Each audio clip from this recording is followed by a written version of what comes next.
starting, receiving your content. It says we are live.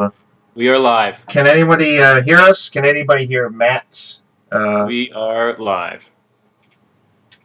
There we go. Hallelujah. Hello. Hello, everybody. It is April 14th, 2019.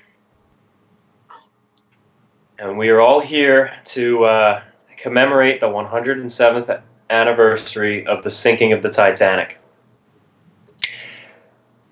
It is, Kent, why don't you let us know the exact time it is right now, East Coast time? Because I'm not even on the East Coast right now. So I'm in New York time zone, so that's 10:34 p.m. right now, which equates to 11:36 p.m. April 14th, 1912. New York time zone, according to the clocks on the 10:34.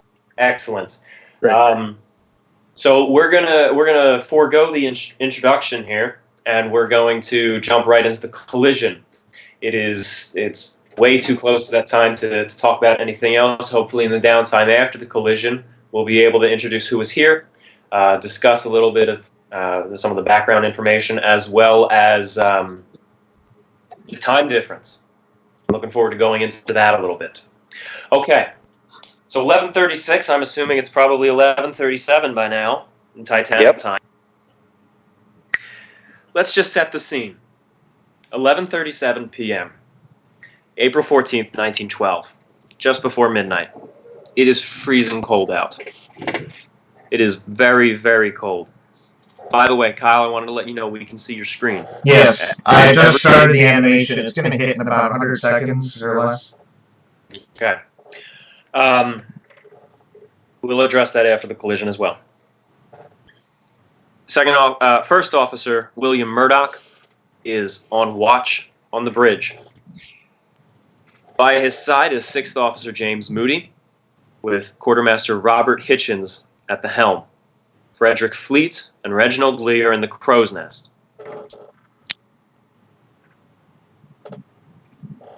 As I said, it is freezing cold out. It is approximately 30, 32 degrees Fahrenheit out, around 0 degrees Celsius. There's a moon. What? There's a moon. Why is there a moon? Because UE4 changed the settings on me for the sky, apparently. Okay, I gotta do something real quick. And there is a moon out. Yes, this is... We're following an alternative history timeline here. That's a surprise that we've been looking forward to announcing about the game. That's a little surprise there. History timeline. Yeah. I'm obviously joking here. By the way, I wanted to let you know there's apparently a really, really, really bad echo, and it's on Kyle's end. Oh boy. Jay's Animations tells us the moon is inaccurate. Yes. Actually, the sky is getting brighter too. Okay, I gotta restart this. This is kind of, apparently I can't... Okay, there we go. Did we get closer to the moon? No.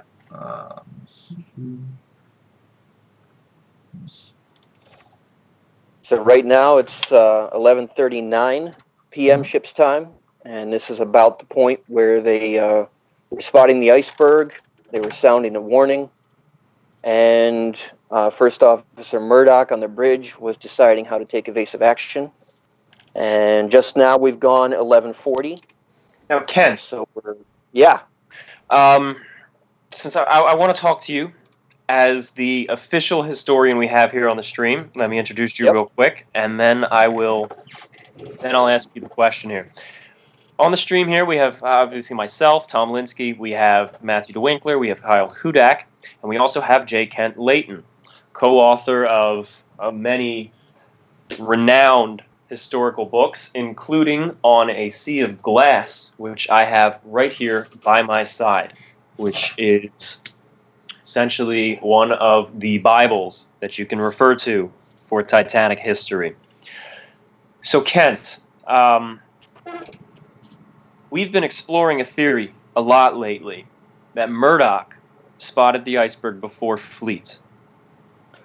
The evidence for this being that Murdoch would have had a better vantage point from the bridge. He was lower, and therefore he would have seen a better silhouette against the stars, as opposed to Fleet, who was higher up and would have been looking down on the iceberg and down on the water. In addition to that, Fleet testified that when he was on the phone with 6th Officer Moody, the ship was already turning. This could also account for the calm response that was famously given by 6th Officer Moody, who simply says, "Thank you." Asking, "What have you seen?" An iceberg right ahead. He says, "Thank you." To me, that sounds very much like, "Thank you. We already know. We are already handling it." Kent, what are your thoughts on this? It's actually, it's a really good bit of input there. Typically, history books say it was 37 seconds from the sighting until the collision. But that really is an assumption that was based on some turning circles made with the Olympic later on. And it seems very likely that this working theory that Murdoch probably saw the berg at, or perhaps even before the same time as the lookouts, is probably correct. Like you say, being lower down, he had a better vantage point. More of the stars might have been removed from the horizon by the shape of the berg. And it took him some time to decide what to do, because if you start turning a ship that big and you don't know exactly which way you should be going, you can actually make the situation worse. So he would have taken a little bit of time. He probably would have used the Polaris that was on the starboard bridge wing to try and figure out whether the gap was closing or opening, so whether the ship was already going to clear it, or if he had to make an evasive turn, which way he had to go. Clearly, Fleet and Lee did not know this as he was doing this. And of course, he didn't survive, and neither did Moody. And Hitchens was in the wheelhouse, and so he might not have been able to see what was going on outside. So it's a working theory, but it does make a lot of sense. Mm-hmm. Yeah, it's definitely a working theory. There's a lot that still needs to be discussed on it, but I have adopted it. I believe it is definitely true. Yeah. It makes the most sense. I also think it's pretty neat that I always love when we find, not necessarily us, I'm not taking credit for it here, not as a team, but I always love it when historians find something new that's actually new and real and interesting, and not just some sensationalized thing. It's like, oh, I found something new, but we've either known this already or you made it up. But this is a genuine, This is a genuine new theory. It might not even be that new, but I find it quite exciting. We've talked about it in some of our older videos, but in terms of the overall history of Titanic studies, 107 years now, this is pretty new. So before we get overwhelmed, and I know we're going to get overwhelmed being the anniversary, we got some super chats to read. Hoop Strikes again. I love this project. John Mitchell, really happy that I made it to the stream on time. Keep it up, you guys. Buddy Fox didn't say anything. He just gave something. Edwin Fallow mentions that there's another channel talking about a theory that Keel failed first.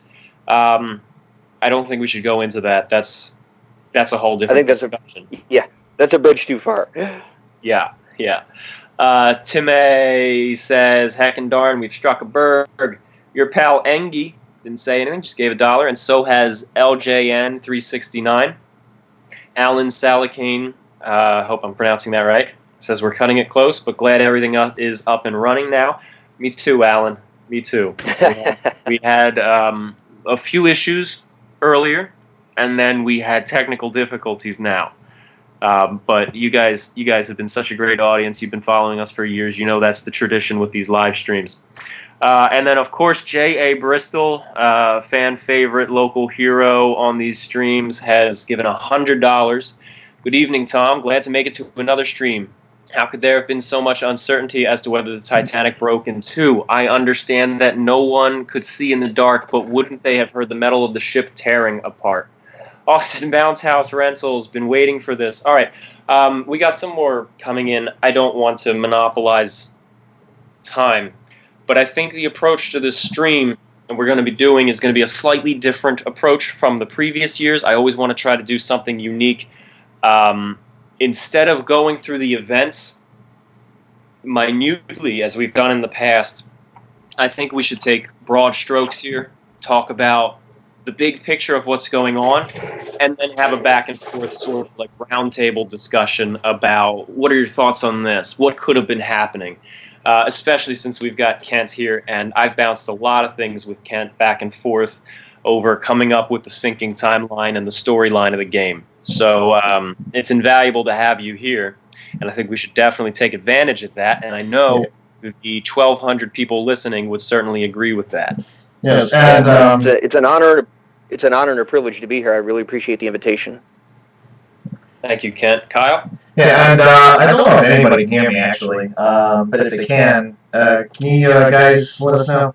On the off Are chance you guys hearing Kyle in the chat? He tried to evade the echoes. Now I'm hearing that there's a lot of echoes, and apparently... All right, Kyle, I'm sorry. I think you're going to have to stay silent on this one. You'll be the man behind the scenes. You will be our well, sorry, Kyle. Well, when I just wanted to say that I actually can't mute without leaving the animation. But I was going to say that after the singing's over, there's something that I could possibly show for anybody who's still sticking around. Something a bit new. Okay. All right. Definitely going to have to keep the talking to a minimum. The chat exploded into echo comments. So everything's okay, hopefully, when the rest of us speaking. All right. So anyway, to address J.A. Bristol's comments, and you know what? I think we should take that when we start discussing the breakup. There's so much to talk about when it comes to the breakup. So the Titanic has hit the iceberg. It's past the iceberg. It is now about 7 minutes after the collision. Let's talk about the engines. Let's talk about the fact that often gets overlooked about how the ship stopped. The engines were stopped during the collision, and then they were restarted at half ahead. Kent, do you want to take the lead on this? Yeah, this is an interesting thing that's caused a lot of confusion over the years, especially since so many of the individuals that were directly involved in it, like Murdoch, Captain Smith, they didn't survive the event, so they weren't able to give us their direct recollections of what they did immediately after the collision. We're kind of piecing things together around the fringes. One of the things we know, of course, is that the ship's engines were running at very high steam pressure all of Sunday evening. In fact, for a little while that night, they were actually about, I think it was 10 or 15 pounds over their rated capacity. So when the ship stopped, the engines were stopped for the evasive maneuver. The ship still had a little bit of momentum. Murdoch obviously ordered the hard aport order to try to fishtail the stern away from the iceberg. This set the Titanic's bow kind of northwesterly direction as she drifted to a stop. But then something happened at about 11:43 ship's time, about 3 minutes after the collision, where, as Tom said, they re-engaged the engines at half ahead. A number of people mentioned either seeing the order on the engine order telegraphs or hearing the engines restart. And they ran for about 3 minutes. Best estimate based on what was happening, the various pieces. So from about 11:43 to 11:46, the ship was moving forward very slowly. Some of They suspect that maybe they were trying to put a little distance between the ship and the berg so that they didn't drift into each other. As far as I'm concerned, that's probably about as good a guess as we could probably make at this point. There may be some other explanations. But we do know that at about 11:46, the engines were rung off, this time for good. And that was about the same time that Bruce Ismay apparently arrived on the bridge. And it was at that point that Captain Smith told him about the collision, and that when Ismay asked, is it serious? Ismay was told by the captain, I think it is. Okay. So, just for curiosity's sake, in those 3 minutes, about how far do you think the ship coasted? It wouldn't be coasting, but you know what I mean. Yeah, well, she still had a little momentum left over after the evasive maneuver. I actually haven't looked at the data on how far she would have steamed, but not far. You're not talking, a long distance here, just a little bit. Yeah, that's fine. That's not a question I expected you to know off the cuff. Well, I tried, but I know.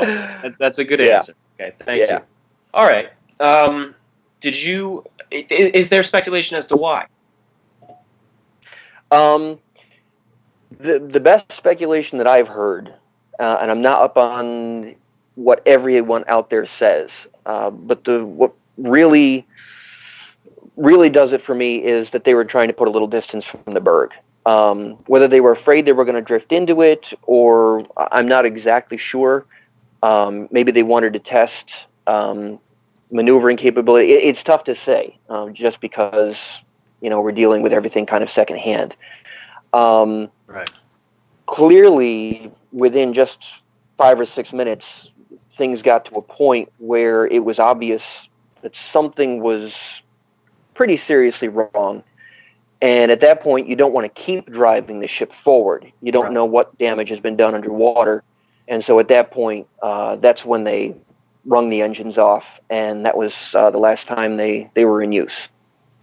We know that in the case of the Britannic, the sister ship of the Titanic, the forward momentum of the ship and the fact that they kept the engines on aided in the rapidity of the sinking, and they kind of accelerated her demise. The Titanic had very different damage. The windows were not, some windows were open, but obviously being such a cold night, most of them were not. I think the forward momentum, the forward motion of the ship in those 3 minutes would have been existent, but not necessarily overly significant. Exactly. What do you think? You agree? Yeah. And that's something that's kind of been blown out of proportion. Yeah. Especially for people who like to blame the ship's officers or the captain, or I've even seen some blame go on to Bruce Ismay. Yeah. Basically claiming that Ismay was on the bridge screaming that we've got to, get back on track to New York, no matter what the damage is. And that really doesn't fit with the evidence that we have in hand. It was only about 3 minutes, and it was, immediately after the collision. Some people have thought that she steamed for a longer period, but that really doesn't fit with the overall timeline that we were able to piece together. So like you say, it might have been a small factor. I mean, if you're pushing forward, you might have a slight buildup of what's called hydrostatic pressure against the damage. It might have forced the water into the hull a little faster just for those couple of minutes, but you're not talking any significant contributing factor to the sinking. Right. Yeah, I definitely agree. Oh, and by the way, Kent, feel free to disagree with anything I say. I'd rather be corrected on the air if I say something than especially then have a bunch of people comment later when the video gets archived. There was actually a slip of the tongue I had like 3 years ago in one of these streams. I know the difference, but I sometimes get just the names Frederick Barrett and Frederick Fleet mixed up. And I said Frederick Fleet when I meant Barrett, and I corrected myself in the stream 30 seconds later, and I'm still getting comments correcting it. So please feel free to correct me or Matt or Kyle or anything that we say. You are the expert here. We're the ones making a video game. Yeah, So, but what I appreciate about what you guys are doing is that, you know, you're following the evidence, you're looking for the facts, and you're not just kind of saying, oh, well, it was a ship that sank a long time ago, we want to make a video game out of it. For me, you know, I've been watching you guys work for years, and I really appreciate that you're always up on the latest research. You're always willing to do whatever is necessary to make things as accurate as possible. So, you know, you know, if something comes up like that, Tom, I appreciate the invitation. I'll try to keep it as friendly as possible. I don't you mind. know, I don't want to embarrass anybody. So that's fine. all right. I like discussion here. All right, so yeah. All right, we're now about 20 or so minutes after the collision. Yep, it's 11:57 their time right now. Our animation shows the Titanic still coasting to a halt. This, of course, is debatable. This could be incorrect. But at this point, the officers and Ismay are inspecting the damage in the sinking. Yep. And Kent, this is another subject that you and I have spoken about so much, going back and forth.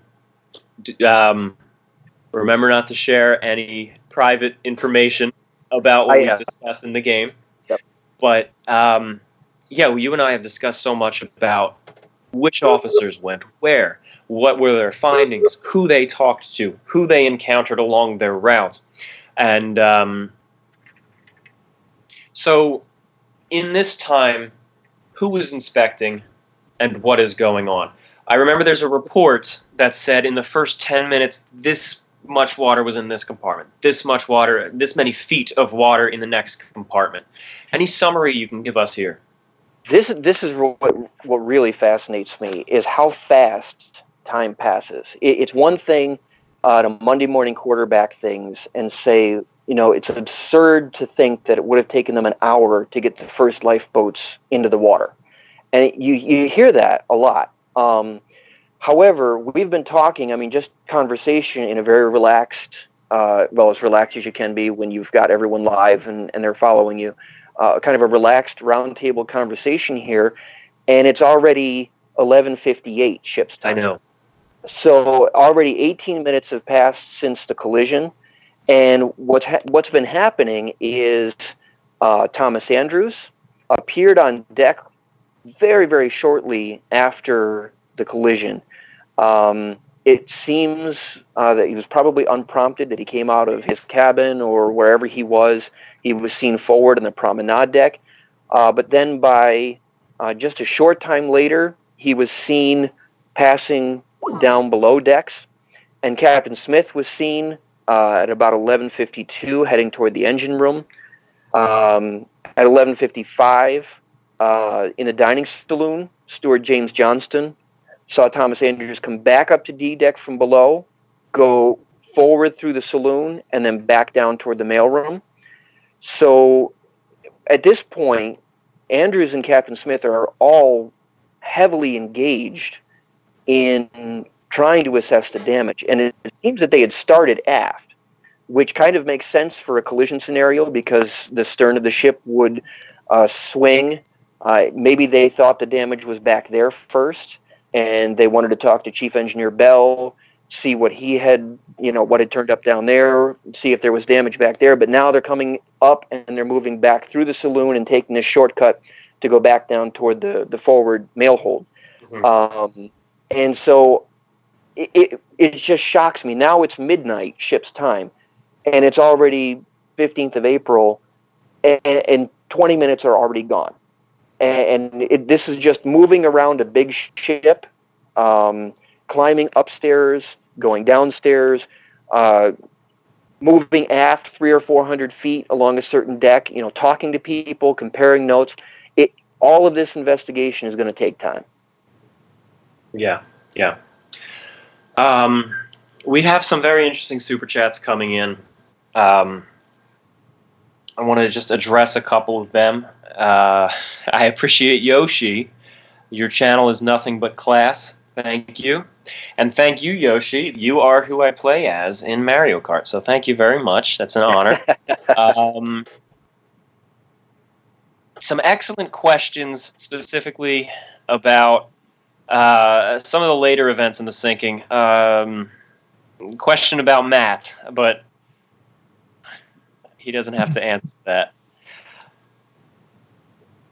Let's see. Oh, man, where did it go? I saw it. I saw a very good question. I really, really wanted to address it. It was relevant to where we are in the timeline. I can't find it in like 2 seconds. I'm going to have to move on. Okay. You remember the subject? No. No, I don't. Oh, yeah, duh. There it is. Okay. Saturn Scoria is asking about the time zone changes. That's what I was going to go into. And we already planned to discuss that. Kent, you made an article. You and other historians wrote an article about the time zone changes. And you've come up with the differences here, and I think you're actually quite a good authority on the time zone changes. But there's so many different ones going around lately, translating New York time, East Coast time into Titanic time. The very odd thing about Titanic's time zone is it was not necessarily in a governmental type time zone where they set a like a large region is all synced up, but as the Titanic is moving forward, it's actually ticking through the minutes. Correct? Yeah. You're. This is how they did things back then. I'll try to give it in about 3 or 4 minutes. And if you come up on something and you want to interrupt me, Tom, go right ahead. But let me just try and do it succinctly here. As everybody pretty much knows that there was 5 hours time difference between time in, say, London, England, and time in, say, New York City. The Earth was broken up into 24 time zones during the 19th century. I don't have the year in front of me, but North Korea has its own. Go on. Now that's an interesting one. I'm not sure how they factor into the Titanic disaster, but we'll have to check into that. Their calendar began on the night the Titanic sank. Oh, that one is new to me. You got me on that one. That's April 15th, 1912. Kim Jong-il was born. One of the Kim Jongs. Sorry. One of the Kims. So anyways, we have the Earth broken up into 24 time zones. And London and New York are 5 hours apart. So the real question is, in 1912, on the Titanic, how did they adjust those clocks as they moved across the ocean? You had to add those 5 hours in somehow. Nowadays, when we fly, we get something called jet lag because the jet dumps you off and you're in the new time zone, and it's very uncomfortable on the body clock. Back then, what they went by is something called solar noon. So they were looking to find when the sun was at its zenith at their location at noontime. And they were remarkable navigators. The skills they had to develop, what they would do is they would anticipate, based on the weather, the engine speed, the speed of the ship, the currents, they would anticipate where the ship was going to be at noon, solar time, local time, the next day. And they would do this calculation around, it would be done before dinner time, because they would post the amount of their clock change in the companionways shortly after dinner. And they would say, for example, on this night, we're going to be putting the clocks back by 47 minutes on this individual night. That was the planned setback. This was carried out. The setback was supposed to be carried out at around midnight. The evidence that we turned up said it would be broken into 2 small adjustments into 2 different watches, one just before midnight ship's time and one just after midnight, so 23 minutes and 24 minutes, totaling 47 minutes. And what you can actually do if you're good enough, and I personally am not good enough. I have worked with some team members who are good enough to do this, and I can follow the logic. It's incredible to watch. Is you can actually see that time equate to a position that they expected to be on Monday. Mm-hmm. So they would change it by however much they needed so that the sun was at its zenith at noon ship's time. And so they were never in a specific time zone. Today, like I believe on ships like the Queen Mary 2, when they're going across the Atlantic, I believe the standard practice is 1 hour changes as they go through the time zones. That's what's been told to me. Yeah. But on Titanic, they didn't do it that way.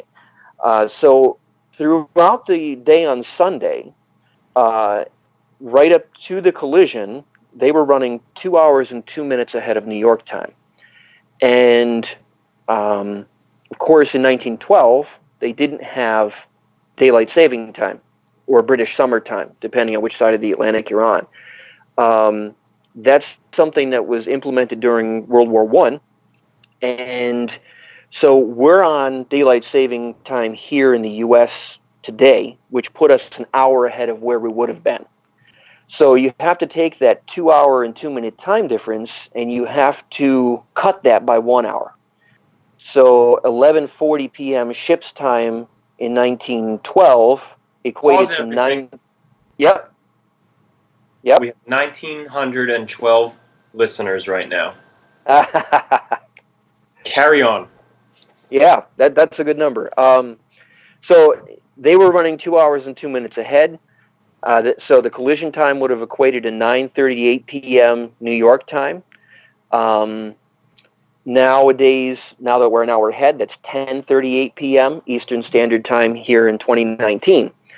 So that's why we're doing the stream at the time that we're doing it, because we're trying to line it up with where things would have been in 1912. And the planned clock setback was not carried out because it would have been done just before midnight, and the Titanic hit at 11:40 ship's time. So throughout the disaster, the time difference to New York was 2 hours and 2 minutes, and she was 2 hours and 58 minutes behind Greenwich Mean Time, or nowadays 1 hour and 2 minutes ahead of New York and 3 hours and 58 minutes behind Greenwich Mean Time. So, I mean, it's so complicated, and yet they knew this so well, it was like they could do it in their sleep. And they really were remarkable navigators overall. Mm-hmm. Does that help? Yes, it does. It does. Thank you very much. Can you think of any questions that might make it clearer for the viewers? I really don't. I can't. It's one of those things where the navigators just know what they're doing. Why don't you point them towards your article? Yeah, so what we did, our team, we're kind of like the, I kind of jokingly call us like the mod squad. We kind of go in and we find something where there's some controversy, and we try to get our group together, and all of us has some different viewpoints and perspectives and things that we specialize in, and we try to figure it out. So what we did is we took a lot of disparate information that was kind of spread out over dozens of books and articles in print and online, and we tried to bring it together in one place. And we released it last year. I think it was in August. It was called Time and Again, Titanic's Final Hours. And we were able to go through a lot of the reasons why the inquiries, all three inquiries arrived at different estimates of the time difference between Titanic's time and New York time, and they were all wrong. So they didn't agree with each other. One was an hour and 33 minutes, another was an hour and 39 minutes, and the third one was an hour and 50 minutes. And it's remarkable when you start peeling back the layers of the onion, you kind of can see where they went wrong, where the mistakes were made, and really knowing the position of the wreck today, that really helps us to be able to know for sure exactly where the time was and right. We have that what they were planning on doing. We have that definitive position. Thanks for the explanation, Kent. I would not call that sure. but I would certainly say it covered it, and it was good. And in my mind, it's definitive. So give me a time check. Where are we in Titanic time? Right now, it's 12:10 a.m. Right now, Annie Robinson, the stewardess, is seeing water on E deck by the mailroom, and she sees Captain Smith and Thomas Andrews coming back from the mailroom, and right now she's hearing Andrews say to Smith, "Well, 3 have gone already," and apparently Andrews was referencing 3 flooded cargo holds. And at this point, Smith peeled off, and So he pause. headed back up toward the bridge. Pause, Kent. 3 flooded cargo holds specifically, and not just 3 flooded compartments. That's there are 3 cargo holds. I find that. Yep.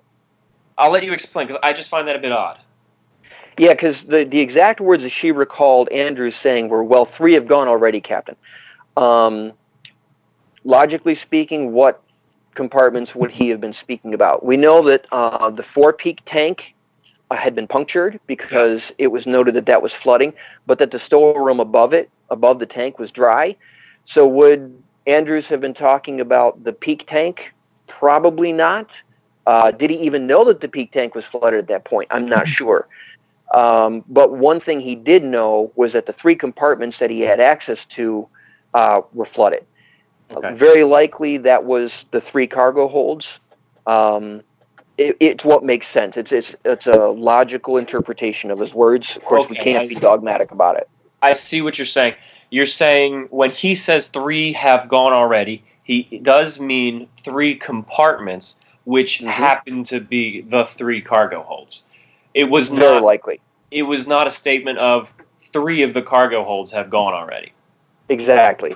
Right. Okay. Yep. I wanted to clarify because I was going to debate that if it was that. Yeah. All right. What is the approximate time that we know Titanic was declared sinking by Thomas Andrews?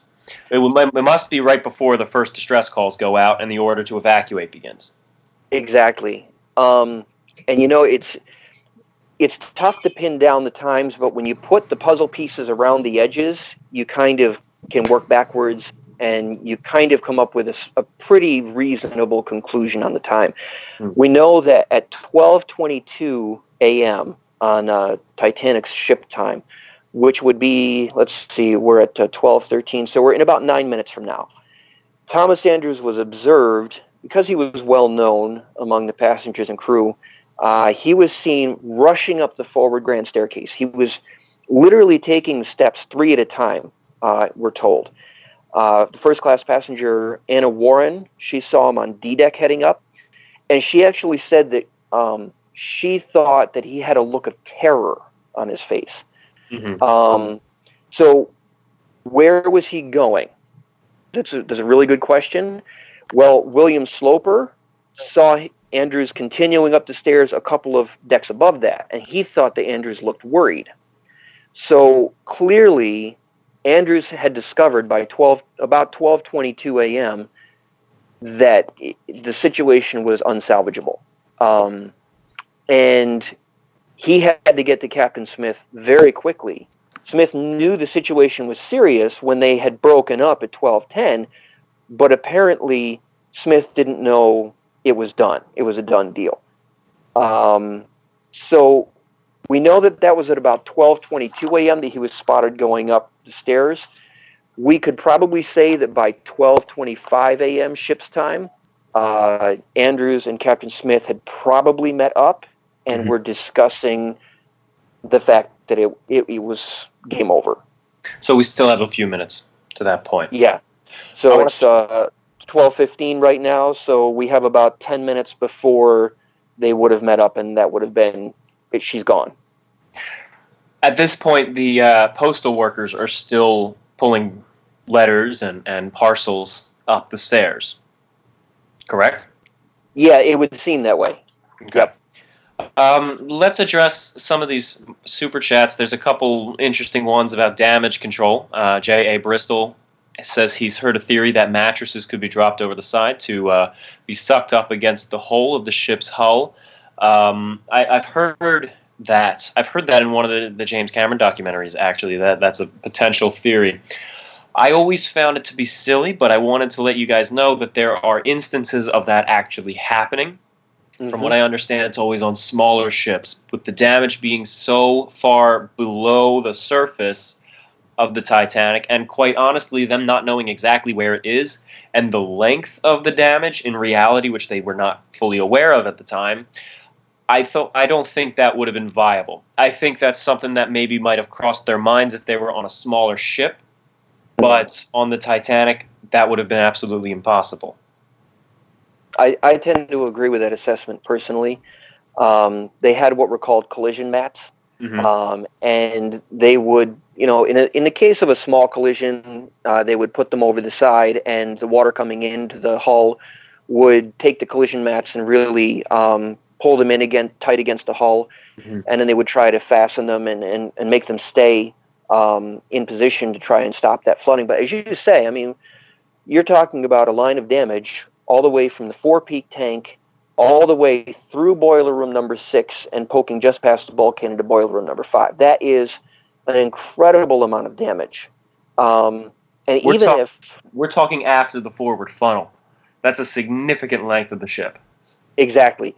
So the bulkhead dividing 6 and 5 was really under the middle of the number 1 funnel where it came out of the roof of the officers' quarters. So it was it was just past that point, the middle of number 1 funnel. Yeah. That's an incredible amount of damage, and now you can't see where the damage is on the inside of the ship because all of these spaces are flooding. So are you going to try to send men out onto the deck in the dark with a few collision mats to try to guess at where this damage is? That would have taken a lot longer than trying to get everything else going. Time is absolutely valuable at this point. They knew this.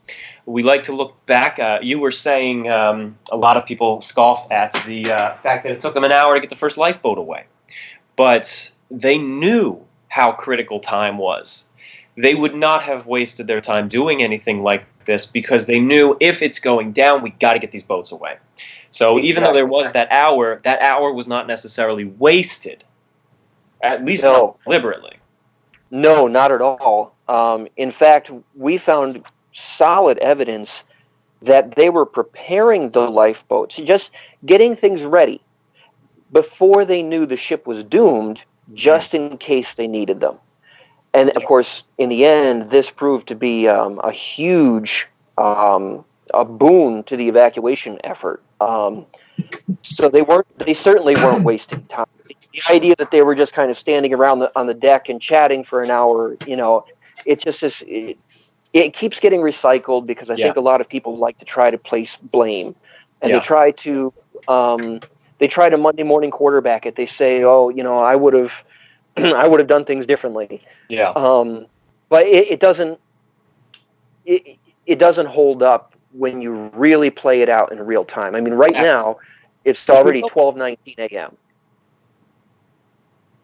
What was that? 12:19? It's already 12:19 a.m. Right. So I mean, this time is slipped by so quickly. Yeah. Because there's still things I want to discuss before we reach the declaration of sinking, and we're already almost there. John Boy asks. He asks about how things are progressing with the game, animations, voice acting, and that's something I want to talk about during this stream. Whenever we get the opportunity to talk about the actual game, I want to step away from the sinking and mention that, because this is when we have the most people tuned in. So anyway, the animations of people, I cannot go into it. I know I say that every time. That is my standard statement. But got some cool stuff. I'm actually messaging someone right now. We got something going on, and I am looking forward to down the road having a nice video showcasing that. And if all goes well, if all of our ducks are in a row, it will be both impressive visually as well as logistically. All right, what else do we got going on here? There's a lot of people commenting about how much they enjoy this stuff, and I can't tackle everything, but I just wanted to say thank you. Thank you. Did I see someone say that we hit over 2,200 watching the live stream? Yeah, 2,231. We now have more people listening than were on board the Titanic. That's incredible. Absolutely incredible. Okay, here's something. Yoshi, I'm going to tackle what you just said. You just asked, how much longer would she have lasted if the bulkhead was not damaged by the coal fire? Normally, I have a strict no coal fire discussion policy here.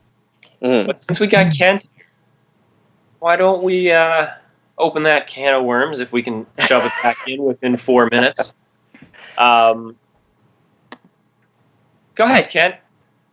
Yeah, this is, like you say, this is kind of a hot button topic that a lot of people have heard around the last year or so. We've known about the coal fires since 1912.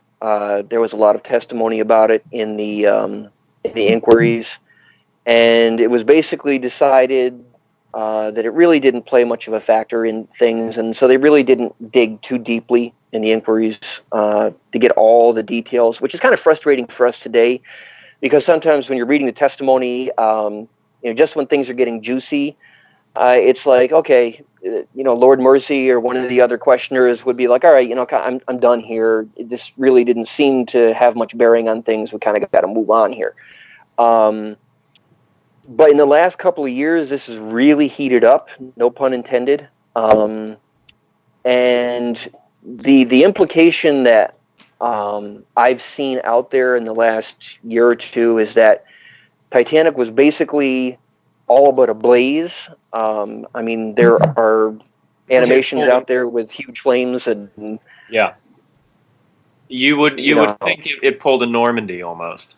Yeah. This is what, if you watch the news, this is what you would think. And the implication has also been out there that, Captain Smith and the White Star Line officials were, saying there's no way we're going to cancel the maiden voyage on account of a little fire, and then things got worse. And the implication is that it really caused the disaster. The problem with that is Thomas Andrews knew about the fire. He knew about the damaged bulkhead. He knew about that long before the collision, and it didn't play into his calculations. It didn't seem on what was happening with the ship. The damage was already past the bulkhead in question, so the bunker, the bulkhead, I'm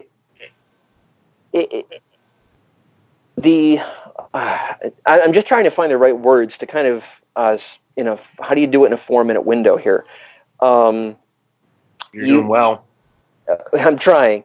For example, one of the things that we discovered was the swimming pool was basically right on top of the bunker that was where the fire was.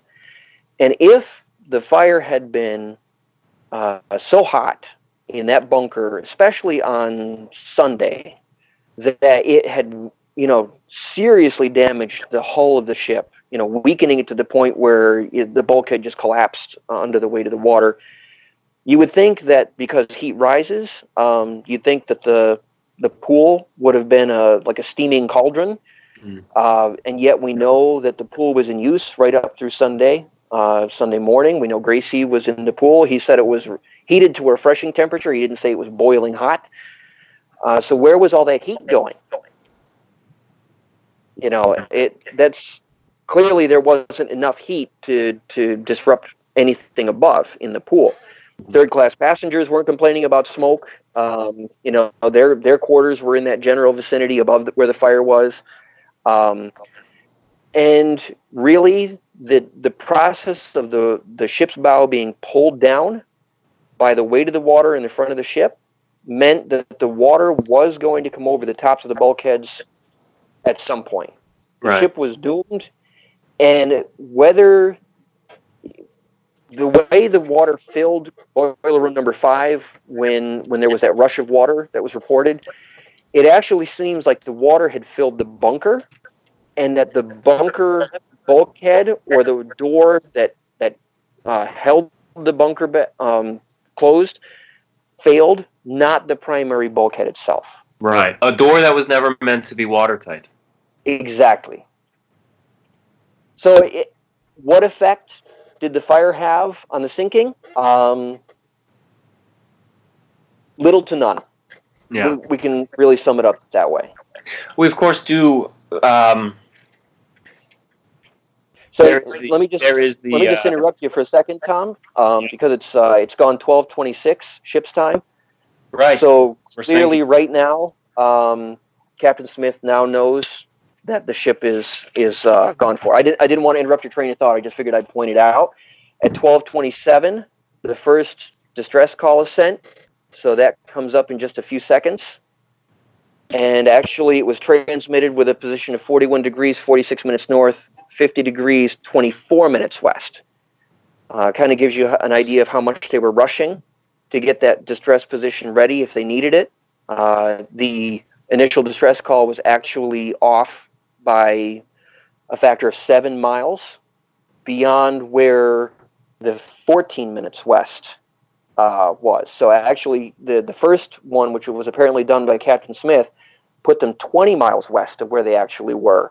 And Boxall's distress position, when it was corrected later on, only put them 13 miles west of where they really were. So they were really rushing, trying to get this distress position ready. It kind of gives you an idea of how busy they were in those initial minutes after the collision. Yeah. And that message is going out now, by the way. So you said Smith and Boxall are the ones who reported the positions. I know Smith reported the positions to Bride and Phillips in the telegraph room, and then I know Boxall came in. I also know Boxall was there on the bridge using the sextant trying to work out the position. He was ordered to do so by Smith, I think it was.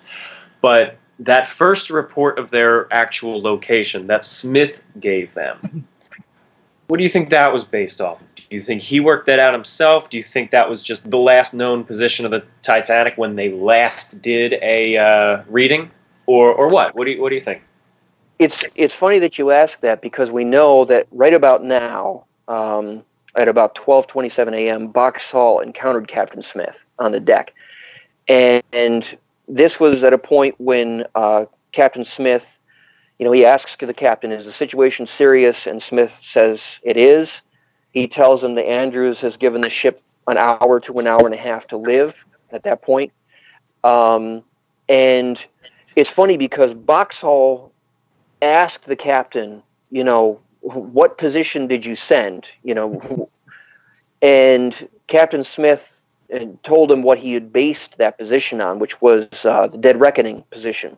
Mm-hmm. And immediately the response that Boxall gave to that, it almost seemed like he was a little bit nervous when he heard that, because he was thinking, and I got to try to remember whether it was ahead or behind the dead reckoning position. I think it was ahead, but don't quote me on that. Please, listeners, don't quote me on that. It's in the book, and I just don't remember the word. But at any rate, they're going to be all over it. I know. But no, we got a good audience. Here. Yeah, they're good. One way or the other, though, Boxall seemed to know immediately when he heard that it wasn't going to be quite what it needed to be. Right. And so Captain Smith says, "Okay, go in and work it out yourself." And that's what Boxall did. And he came in at 12:35 ship's time. So it's 12:29 now. So only 6 minutes from now, you can see how fast the time goes. He comes back to Captain Smith and shows him the revised coordinates, and that's when Smith tells him to take it to the Marconi room. Right. So while all of this action is going on with the captain and figuring out the position and the Marconi messages going out, we also have the lifeboats. We have a lot of drama going on with loading up the boats, getting them prepped, and bringing them out. I'm trying to pull up a file right now, actually the file you sent me, that has the lifeboat launches. But of course, I'm on a very, very slow laptop. Why don't you fill us in right now in what the current status of the evacuation and the lifeboats are? So going backwards, just a few minutes to 12:12 a.m. That's about the time that Quartermaster Hitchens heard Captain Smith give the order to swing out the lifeboats and to distribute the lifebelts.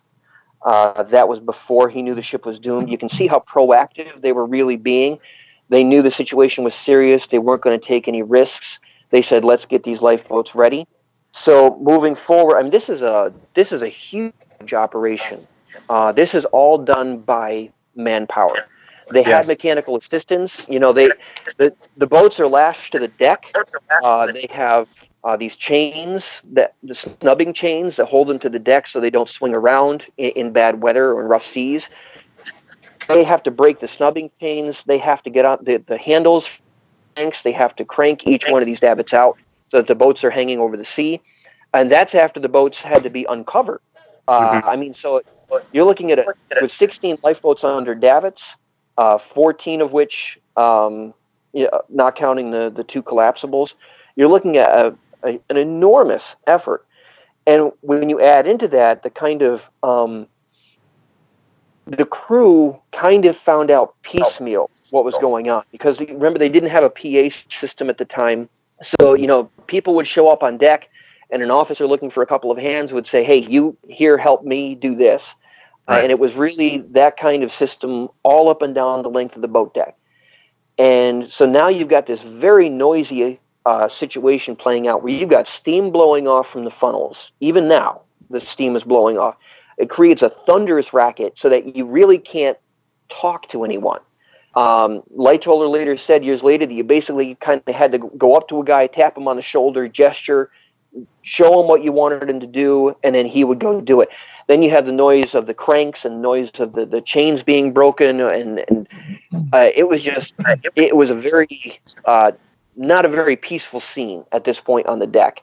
And this was steam being relieved from the boilers, which is a significant action that the crew in the very bottom of the ship have to do. So we have all this on every layer of the ship. There's an insane amount of effort going on by the Titanic's crew of around 900 people. On the boat deck, we have the officers, we have the sailors, we have the deckhands, bringing out those lifeboats and getting them all set, and of course the telegrams going out for distress. In the body of the ship, we have the stewards, the stewardesses, going around to the different passengers, knocking on the doors, telling people to get your life belts on, go to the rallying points. I forget the official term for the rallying points during the evacuations, but the first class lounge. Yep, they were congregating on the forward grand staircases and in the lounge. You're right. And then in the very bottom of the ship, the boiler rooms, the engine rooms, we have evacuating the steam. And the whole purpose of that is the burning hot boilers with their massive amounts of pressure internally. Once the freezing cold icy water reaches it, it has the potential to explode. And in many ships at the time, boilers did just go up because of something like this. So Titanic with 29 boilers on board, these are essentially 29 massive bombs. Exactly. That steam out as quickly as they can. As you were describing, it is deafening. I mean, we're at the point where, hand gestures, or you have to go up and cup your hands over your mouth, literally up to someone's ears. Yes. So it's deafening. I'm looking forward to recreating that. But that was one thing that that was one thing that I really enjoyed in the James Cameron movie. There was a cut scene when they showed all of this going on the deck, and I mean, it was just absolutely deafening. You know, in the theaters, I remember that first night when we saw it. You know, it was shocking how loud this scene was on the deck, and it really did convey what it would have been like to be there that night. And like you say, I'm looking forward to seeing how that works out in the final game. One quick note: I really just want to drill into everybody, which is astonishing. I cannot think of any time in history prior to the Titanic where something this big, with so many people on a ship, was evacuated like this. let alone in the middle of the night, by a semi-inexperienced crew on a ship that they're so confident in. And there's 2,200 people on the Titanic. There's 20 lifeboats. There's 900 crew. There's 1,300 passengers. And ideally, you'd be evacuating everyone into those lifeboats. Obviously, we know they couldn't, but that's, in ideal circumstances, 2,200 people that you have to wake up and get into tiny lifeboats on the icy North Atlantic in the middle of the night. This has never been done before. It really is, in a sense, unprecedented. You're right. And you got to think about it from the perspective of the ship was basically asleep when the collision happened. It wasn't like a modern cruise ship where everybody's up partying at midnight. I mean, these people kind of, they went to bed earlier, many of them, and they got up earlier in the mornings than many people are accustomed to doing today. So at 11:30, the public rooms were kind of being shut down for the night. And at that point, what are you going to do? You go back to your cabin, maybe you play a game of cards with someone in your cabin, or, the ship was quiet. Everybody was going to bed for the night or in bed and asleep already. And you have to go from that point to everyone's got to get in the lifeboats. And you have to do it in a way that you're handling things so that you're not creating a panic, because that was it's clear that was a great fear in the minds of many of the crew and officers, people who knew how bad things were going to get. They didn't want those lifeboats to get rushed. They didn't want pandemonium to break out. They needed to get those lifeboats away safely in a controlled manner, and you can't do that if you have mass chaos. So they had to instill urgency, and yet at the same time, they had to do it in a way where they weren't, people weren't going to be throwing their arms over the head and just running around the deck and losing control of themselves, because it was a really bad situation. Absolutely. And a lot of Titanic's officers were not in the custom of interacting with the passengers all that much. You see it in the movies a little bit, but my understanding of the White Star Line officer staff is you don't talk to the passengers. The captain, he can talk to the passengers. The purser, he can talk to the passengers. But the deck officers, you don't. That is not their job. Am I correct? It was strongly discouraged. Yeah, it was very much discouraged. Of course, if you're out on the deck and you're an officer and a passenger sees you and says hello, you're going to smile and you're going to, are you enjoying your trip, et cetera, et cetera. But, like you say, they didn't seek passengers out to spend time with them. That was very much discouraged. The relevancy to the previous statement of that is now we've got all of these officers who generally never conversed with these passengers. They are probably very inexperienced with handling passengers in a mob like this. And now they have to adhere to the general company policies of strict friendliness and get along with everybody, keep them happy. And of course, the stigma of the era where they're always formal and polite, while balancing that with "get the hell in the damn boat, we're sinking." So this is a challenge for a lot of these guys. It really is. You also have to consider that they were trying to soothe the passengers' nerves. Yeah, because especially your first class passengers, these are very, very well-to-do individuals who, they didn't take kindly to being kind of pushed around. So I mean, as early as 12:15 to 12:20, the ship's band was beginning to play in some of the interior spaces of the ship, like the lounge and on the grand staircase. Mm-hmm. Yeah. So, all right, let's tackle a couple more quick super chats. So the shell doors being ordered open by Lightaller, that doesn't come yet. Correct? That's down the road, maybe about a half hour or so. I think you're right. You caught me unprepared on that one. I'll admit that. Oh, I'm sorry. But I do believe you're right. I think that's quite a little bit down the road. Okay. Is that a discussion we should avoid if you're not prepared? Or do you want to talk about that when we get there? I can try to do a little bit of a read ahead to refresh my memory real quick while we're doing. No worries. I was just saying if it's coming up, we'll wait till we get there before we address it. So we'll do that. We'll do, because Matt Howell asks if the shell door was closed, would it slow the sinking? The very direct answer to that is yes. But when we get up to it, I'd like to discuss it in a little bit more detail. I also would like to reiterate how much I hate my laptop right now. Everything is lagging and slow, and scrolling through the chat is so incredibly slow, and switching back and forth between the stream and the notes I have here takes about 2 minutes.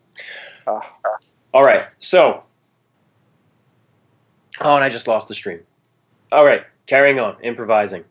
So right about now, we are at 12:40 or so Titanic time, and Lifeboat 4 is being prepared. This is the lifeboat that gets lowered down to the A-deck promenade. Now, the interesting thing about these lifeboats and the interesting thing about the Titanic structure is the lifeboats were not necessarily designed to be launched or loaded and launched from the boat deck. They're just stored on the boat. And then they lower them down to A deck. And that's why the Olympic had the open promenades going along the whole length, so that in the event of an emergency, passengers can climb right over the railing, climb into the lifeboat hanging down from the deck above, and then they're lowered from there. This is a practice that occurred with some of the lifeboats, but not all. Many of them were indeed loaded from the boat deck above, which is not necessarily standard practice. But Lifeboat 4 had the most confusion surrounding that. The lifeboat was lowered down to A deck, level with A deck, by Officer Lightoller. And he sent a couple sailors to go down and lead a large group of passengers to this lifeboat. And Lifeboat 4 happened to come down in the enclosed part of the A-deck promenade. So instead of that open space with just nothing but those support beams, instead we actually have glass windows that are locked, and you have to crank them down. Now, the sailors were told, go down there, unlock the windows, and load them through the windows. But they couldn't find the key. They couldn't. Yeah, the cranks were missing. They didn't know where the cranks were, apparently. Right. And hey, one of the neat things, tangenting real quick, is when you tour the Queen Mary in Long Beach, California, and we did this actually as a team about a year ago. You can actually see almost identical windows like this on the second class promenade. And it really gives you a wonderful impression of the windows they had to climb through. You could see the hand cranks that would have been used to open these glass windows. And then you can actually lean through and see how far down the water is. Yep. So I love these real life anchors that we can use to connect to. Yeah, but they couldn't right now, even right now, if I can just point out real quick, right now, lifeboat number 7 is going down to the water on the starboard side. The first lifeboat to leave. Yep. Launched by Officer Murdoch. Did anything interesting happen as that boat was leaving? I believe that the lowering on that one was the one that was one of the ones on the forward starboard side. It was a little bit rough. The ends were, one of the ends held up and the other end went down further, and some of the passengers got really nervous. But I'm trying to remember off the top of my head which one that was. It was either 7 or 5. I'm trying to go through. Yeah, 7 or 5. One of those two. Yeah, one of the first two on the starboard side. Yeah. I had heard a statement that the paint on the davits was still wet. Dare I say, moist. And the ropes feeding through it kept sticking. And that made it even more difficult for the sailors lowering it. Is there any reality to that statement, or is that pure Yeah, it is difficult to say for sure. I've heard those reports too. I've read those accounts where they talk about the paint getting stuck. I'm not inclined to believe that was the main contributing cause, but you have to think about physical evidence. We have very little physical evidence to work with, and only what people said they saw. So that very well could have been a contributing factor in at least some of the cases. Maybe somebody got a little sloppy with the brush when they were putting the paint down, and we know about the rush to get the ship ready to leave Belfast and then Southampton, and we know there was a lot of painting going on while the ship was in Southampton. Who knows? It very well could have happened. It probably would have been one of those maintenance things that would have been taken care of in a week's time. An officer would have walked by and he would have said that's unacceptable, and and that would have been the end of that. But they really were caught totally unprepared in this situation, trying to do what I would consider almost the impossible. Right. The ships, one of the people who was behind the building of the ship had been down below, and he had run the math in his head or even on a sheet of paper. We don't know for sure, but he says, we're done. And you've got an hour to 1 hour and a half. And now you're looking at all these lifeboats, and you've got no PA. You're trying to get this done in an orderly fashion. It really is remarkable to me that they managed to get all of the primary lifeboats off the deck before the ship went down. I know.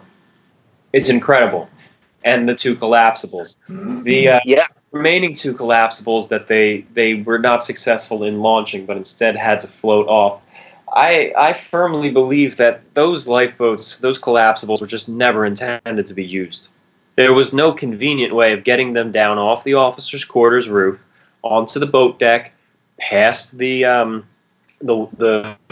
stays for the funnels, and then off over the side. There's no right way of doing that, and the officers struggled to try to figure out how they could manage that. I firmly believe that collapsibles A and B were put on and never intended to ever be touched until the ship gets scrapped. Yeah, it really was a very inconvenient location to put those boats. They did have a method. They had designed a method where you could do it. They had, I believe it was support spars that you could bring out, and you could slide them down to the deck. But you're talking about a boat that weighs 4 or 5 tons, and you have to unshackle the stays for the funnel to get it out past the funnel. Mm-hmm. You're looking at a huge effort to get those two boats down from the deck, and as you say, I think they were there. No one really gave a lot of thought to an emergency situation where, boy, we're going to be trying to break these out in a short time. Yeah. And so the 18 other lifeboats, the 14 regular boats, the 2 emergency cutters, and the 2 collapsibles that were on the boat deck, C and D. I mean, it really is remarkable to me that they got those boats away from the ship in the time that they had, and that they got A on the starboard side down to the deck. B had a bit rougher ride that it went upside down into the deck, but they got collapsible A down onto the starboard boat deck, and they were getting ready to launch it at the end. They were about to hook it up to the falls. It was on. And that's when they realized we're out of time. So they really got 18 boats away between 12:40 and about 2:15. You run the math on that. That's pretty fast considering the circumstances. The Titanic's crew get a lot of flack for wasting time, being inefficient, not knowing what they're doing, a sloppy evacuation. But all things considered, I strongly believe they did the best they possibly could have. Yeah. It really, especially when you're running a live event like this, and you're thinking about what's going on in the background, just what we're talking about. Right now it's 12:50, so boat number 5 is already lowered away. We were just talking about boat number 7. Boat number 5 has already left the deck. Boat number 3 is about to leave the deck at 12:55 a.m. So, I mean, they were really pushing to get those lifeboats away from the ship in short order. It really is remarkable to me how fast the time goes when we're sitting here doing this live. Mm-hmm. The starboard side, they had the lifeboats moving much more efficiently than the port side under Lightoller. Murdoch had essentially assumed command of the starboard side evacuation, and Lightoller had taken command of the port side evacuation. But one of the interesting things to note is that does not mean Murdoch went to every single boat and lowered that himself, and that does not mean Lightoller went to every single boat on his port side. We have evidence that pretty much every single one of the officers, including the captain, was involved in loading up boats and getting passengers in and commanding them being swung out and lowered.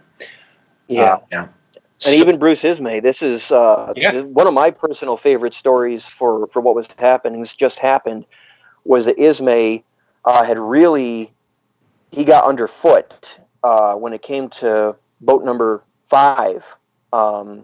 He pushed to get things moving quickly, and then things really got hot because Fifth Officer Lowe showed up, and Ismay was a little bit excitable. You know, clearly he knew that the ship was going down, and there he is, and he's telling Lowe to hurry things up.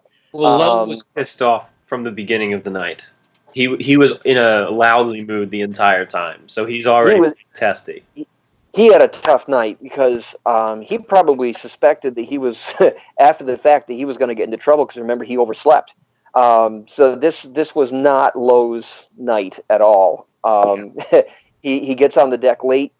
In the back of his mind, you have to even wonder, was he thinking that he was going to get flack for showing up late, for oversleeping? And there, he doesn't recognize his mate because, remember, the decks are pretty dark. And he was from I believe it was Lowe that was from the Australian run, so he probably didn't know Ismay on sight as well as some of the other officers. And he really exploded at Ismay and basically told him to get lost. Is remarkable to me that here the chairman of the company is just yelled at by one of his employees. And I think an excellent testament to Ismay's character, whether you love him or hate him, is the fact that he took it. He did. He heard Lowe, an extreme subordinate underneath of Ismay. Ismay virtually owns the company. Ismay is the director of the board. He essentially, in all intents and purposes, owns the Titanic. And here he was just shot down by one of his lowest ranked officers. Yep. And he just agreed. He's like, you're right. You know, he just backs off and he moves on to the next boat quietly. And how many of us in that situation, you know, they say, you know, someone with a little bit of authority, it kind of goes to their head. And how many of us with that kind of authority, basically heading not only the White Star Line, but he was the managing director of IMM. So the parent company that owns the White Star Line, he is, you know, the family. He's the big chief founded. Here. Yes. And how many of us with that kind of authority, knowing what's going on, getting yelled at by a lowly officer on the deck, and Lowe really was he quite intemperate in his remarks. I mean, how many of us would have sat there and taken that and just said, okay, and moved on to the next boat? Mm-hmm. I mean, if this is the rich snob who was pushing around his crew and demanding the ship move faster just simply on his own whim, and then jumping off in the first opportunity he gets, he would not take that from his fifth officer. Fifth of six officers. So, anyway, I have been neglecting our extremely generous super chats. I want to just address a few of them. I know I should be reading all of them, but they're coming in so fast. I thank you. Really enjoying the discussion. So, all right, Patrick Dawson. He gave $100. Thank you very much. He says, I've been an ocean liner historian since 9 years of age, before it was fashionable. Well done, Patrick. Do well, you guys, he says. Please finish. Quality is worth the wait. Patrick, thank you very much. I appreciate that. Janice Ghost Hunter 13 gives 25 and says regards. I'm trying to scroll through the rest of the super chat, and I got the spinning color wheel. Okay, here we go. Speaking of the Titanic's band, are you having all the musicians play together or just the Wallace Hartley and his group? We've been studying into that. We're putting effort into figuring that one out. We are going to show it the way we feel most authentic. We're not going to simply slap together what's generally accepted. Titanic's band actually had 8 or 9 members as opposed to the 5 we see in films. The question is, did all 8 or 9 play, or was it just the 5 we see in films? We'll go into that later, perhaps. How would... Okay, Rook's channel asks, how would a third class and a first class passenger hook up in a realistic sense? Not the fantastical way James Cameron did. Third class couldn't get to all the first class areas. So how would they hook up? I appreciate the question. Thank you, Rooks. They wouldn't. We'll leave it at that. They wouldn't. Yeah, I'm not one of the ones to. There's a lot of people out there that bash the James Cameron movie, and I don't do that at all. I think he did a fantastic job with trying to get a lot of the history as we knew it in 1997 right, and he had to create, as he says, he had to create some relationship that would pull the audience in and get them through. And the kind of first class, third class, polar opposites type thing, that's a very appealing story. In reality, we know, of course, that United States immigration laws at the time prevented third class passengers from interacting with second and first. That was one movie, the officer said, on account of not wanting to spread infectious disease. But at that time, that was a very real threat. There were things like trachoma, a lot of infectious diseases that really we don't deal with today. And sometimes people would try to get on the ship and hide their symptoms. That's a well-known fact. So these laws are really in place to prevent these people from interacting, not so much out of simple class distinction, or not so much out of looking down on, but just because that was the law. It wasn't just a case of snobbery and you paid more. It was literally the law, and there were medical inspections that had to be performed on both sides of the Atlantic. And if there were scares, even with the Lusitania, not long before that, there had been a scare where the ship had been stopped at quarantine because there was concern that someone on board in third class had some infectious disease. So this kind of thing, it really could hamper a ship's schedule. You think of the money that would be lost if the ship couldn't, get turned around in New York and get back toward England. It could be a disaster for the company. So they had to keep these groups separated just because of the laws of the immigration system and to comply with those. So really, if someone was...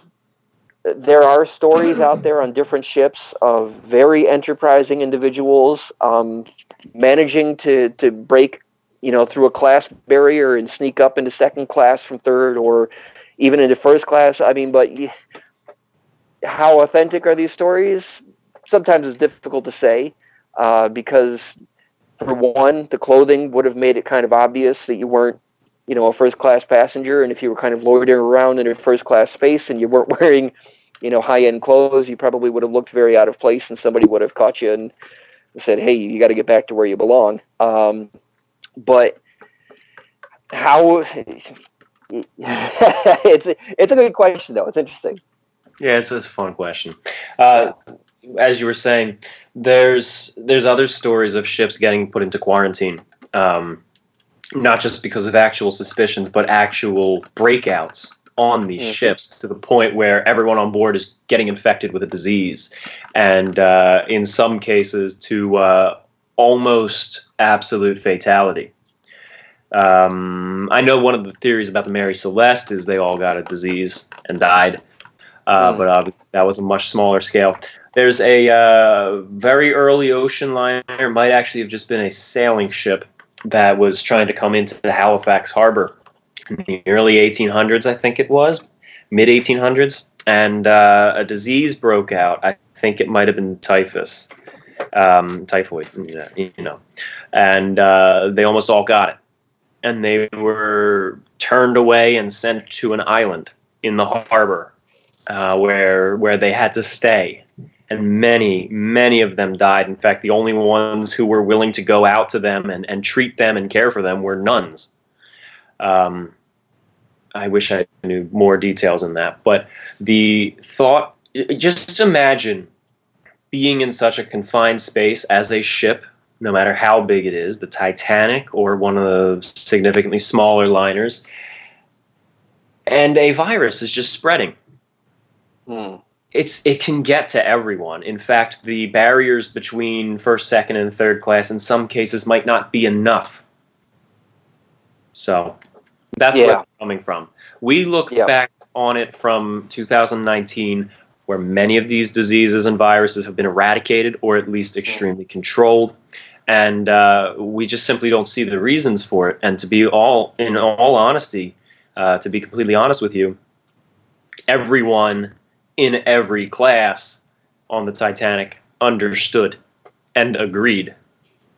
The third class passengers said, "We're in third class, this is where you belong." Second class said the same thing about themselves.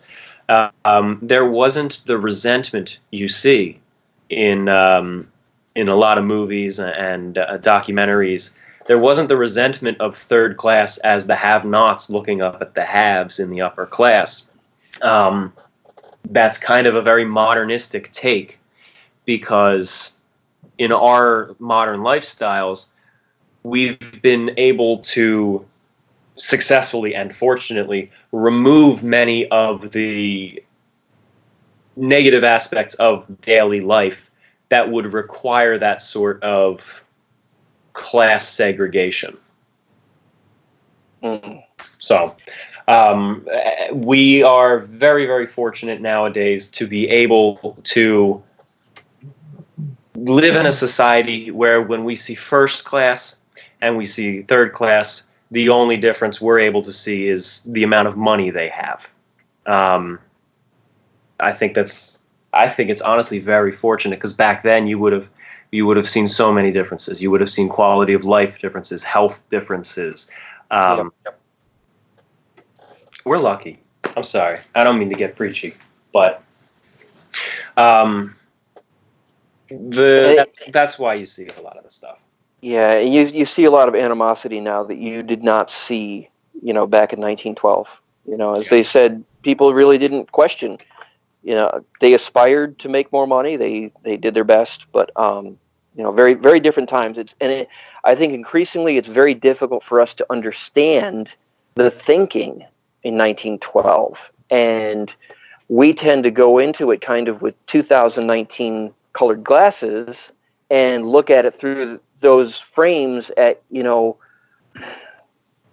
modern perspectives, and it really is difficult to maintain perspective for the way things were in 1912. Now, what's interesting, we're talking about time here. Right now it's 1:05 in the morning, ship's time, and boat number 1 is being lowered from the starboard side. But just in these few minutes that we've been having this conversation, boat number 5 went away.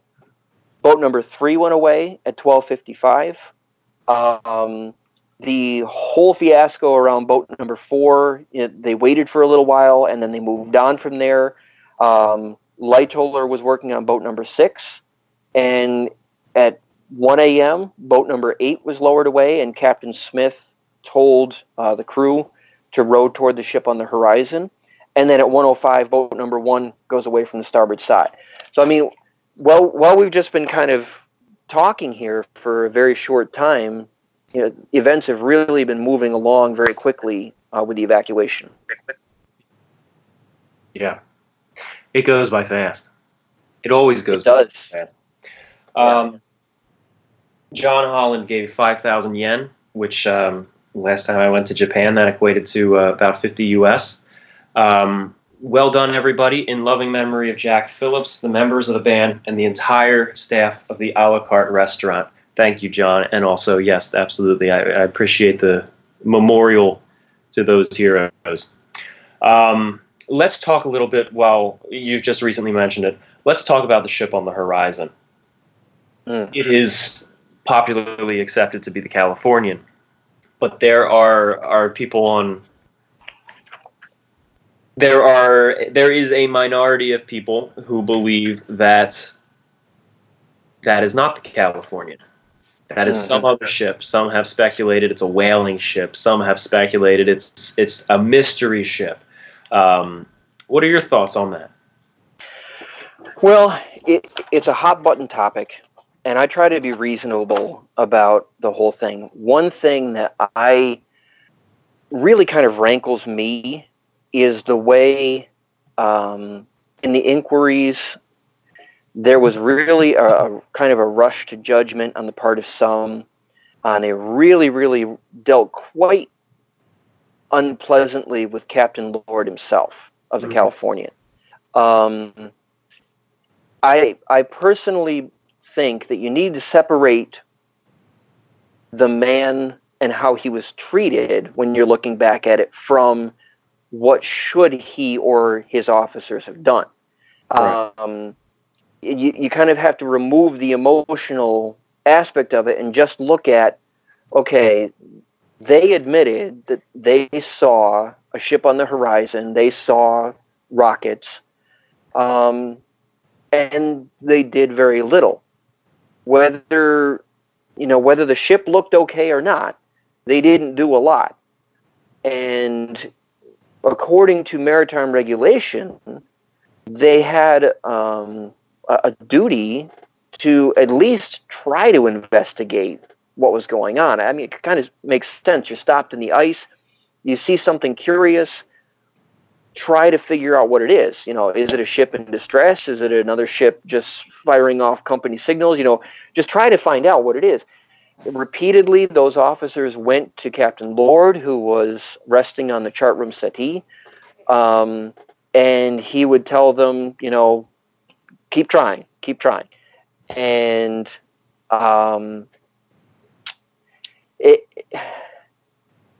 my personal, when I look at the larger picture, I can see why some try to defend Captain Lord.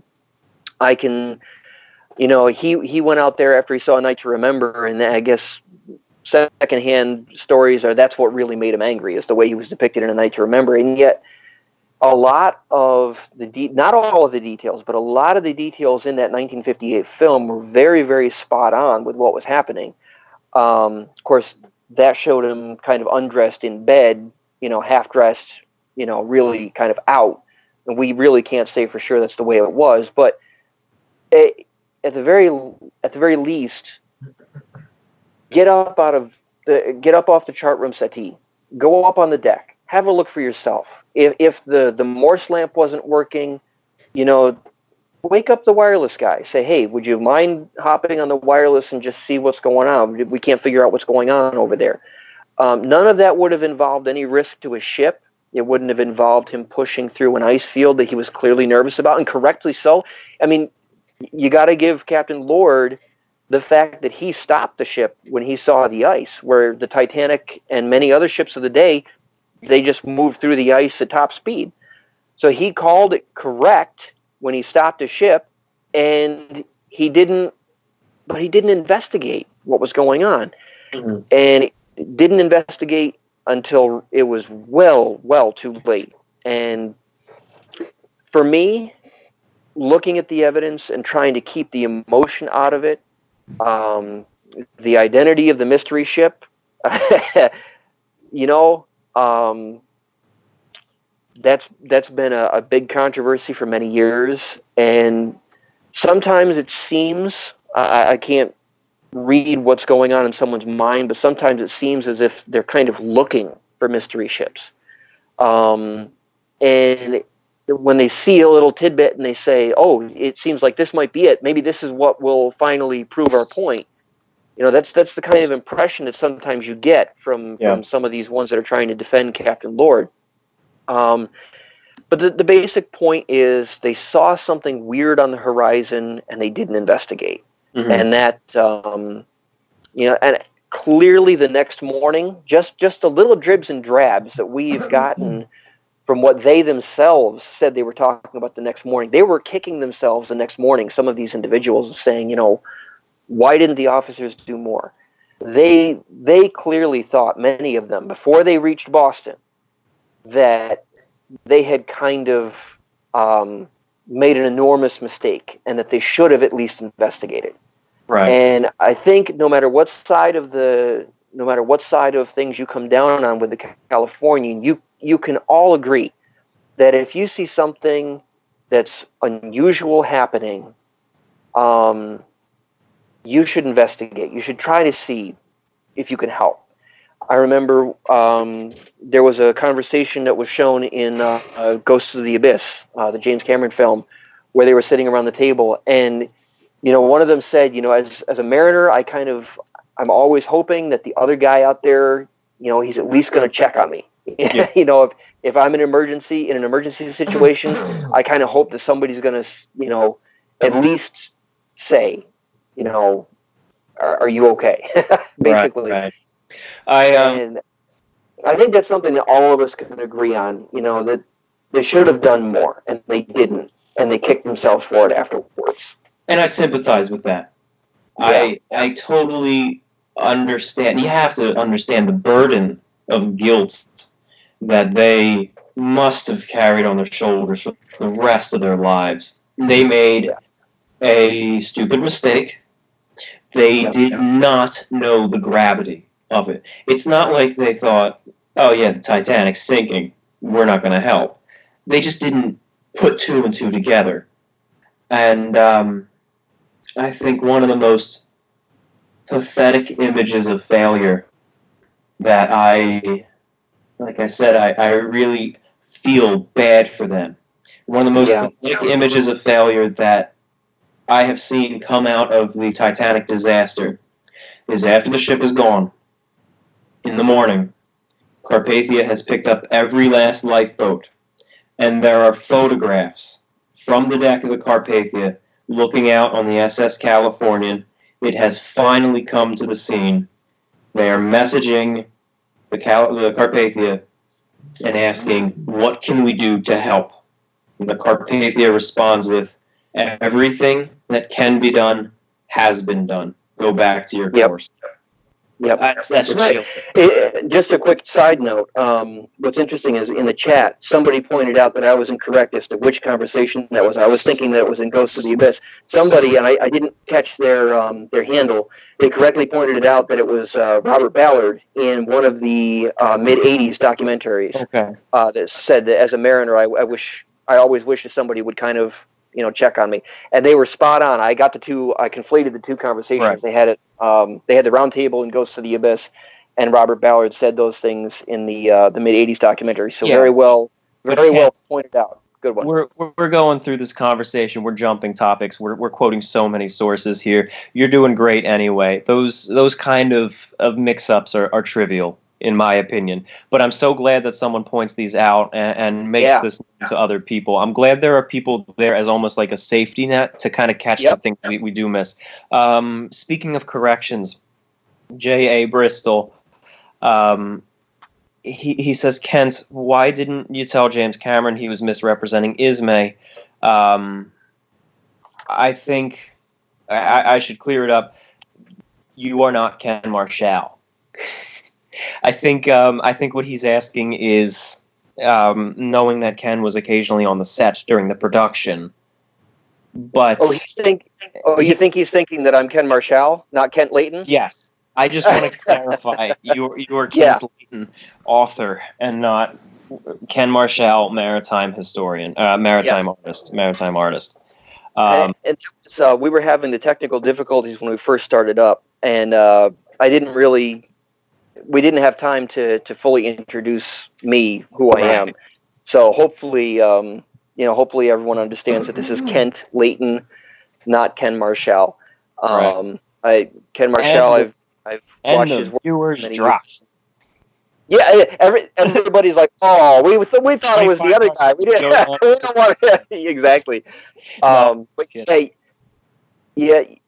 that brings up an interesting point about Ismay. I think Ismay is another individual who really, over the years, starting all the way back in 1912, he has gotten the short end of the stick, as the saying goes. Mm-hmm.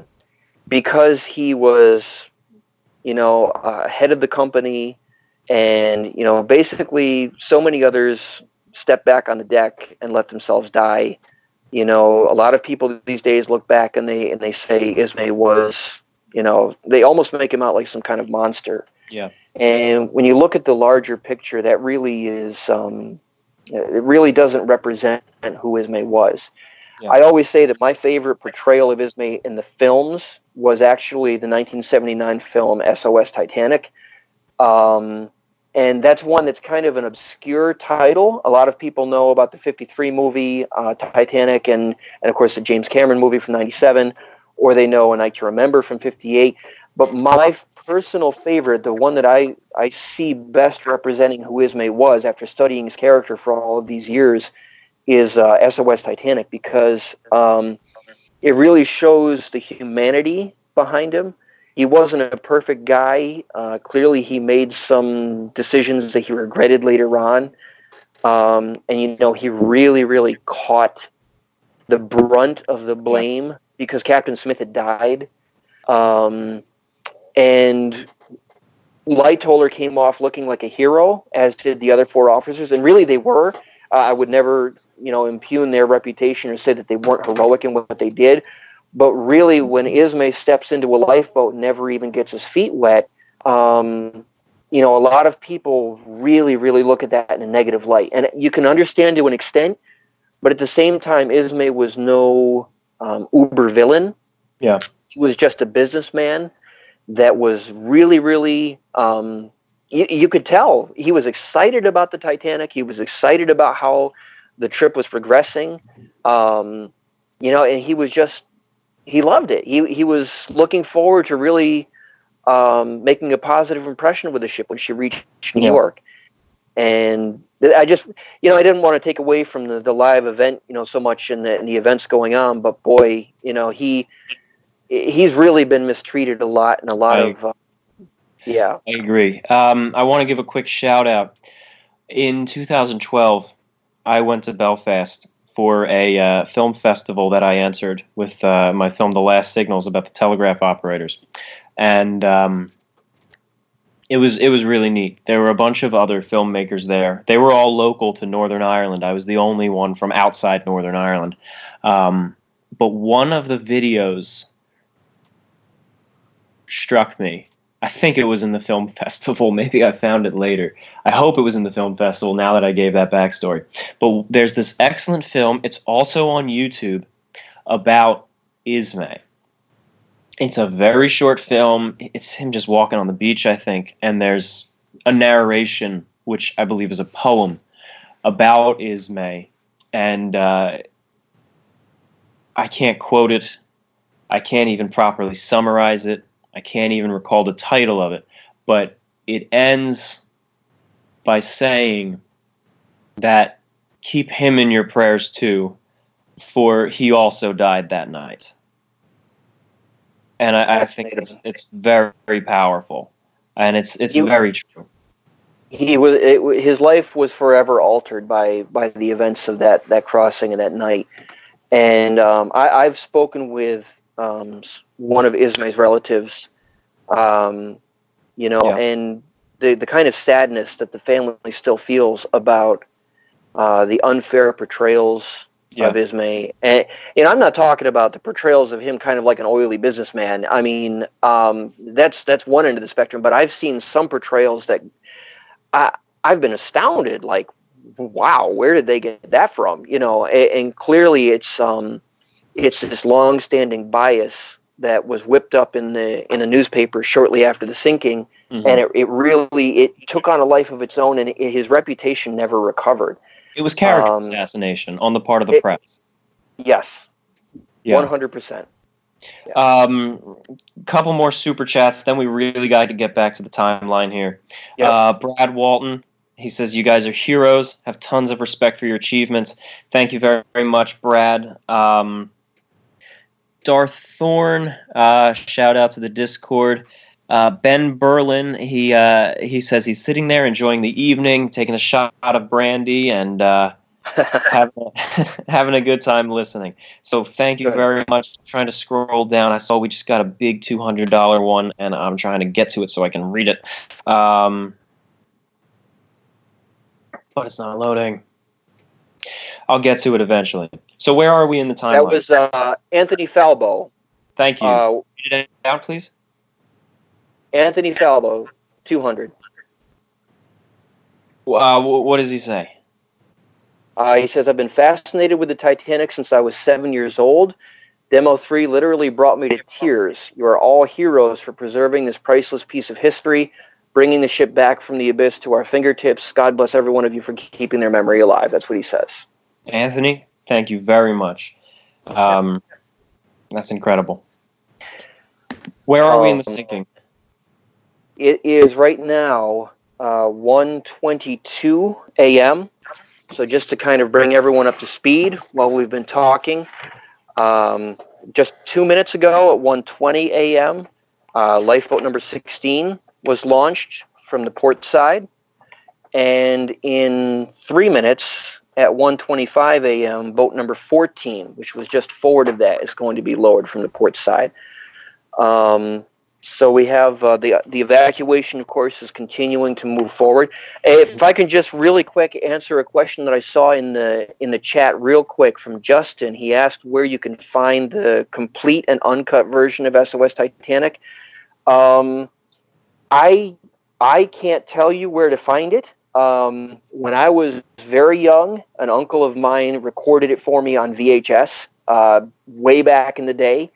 And he was my great uncle. He recorded it for me because he knew I loved the Titanic. And he gave me the VHS tape. So I still have the uncut version. And I'll tell anyone who's behind a production company or who knows someone who is, if they were ever interested in releasing the full uncut version of SOS Titanic, I would help them out in a heartbeat.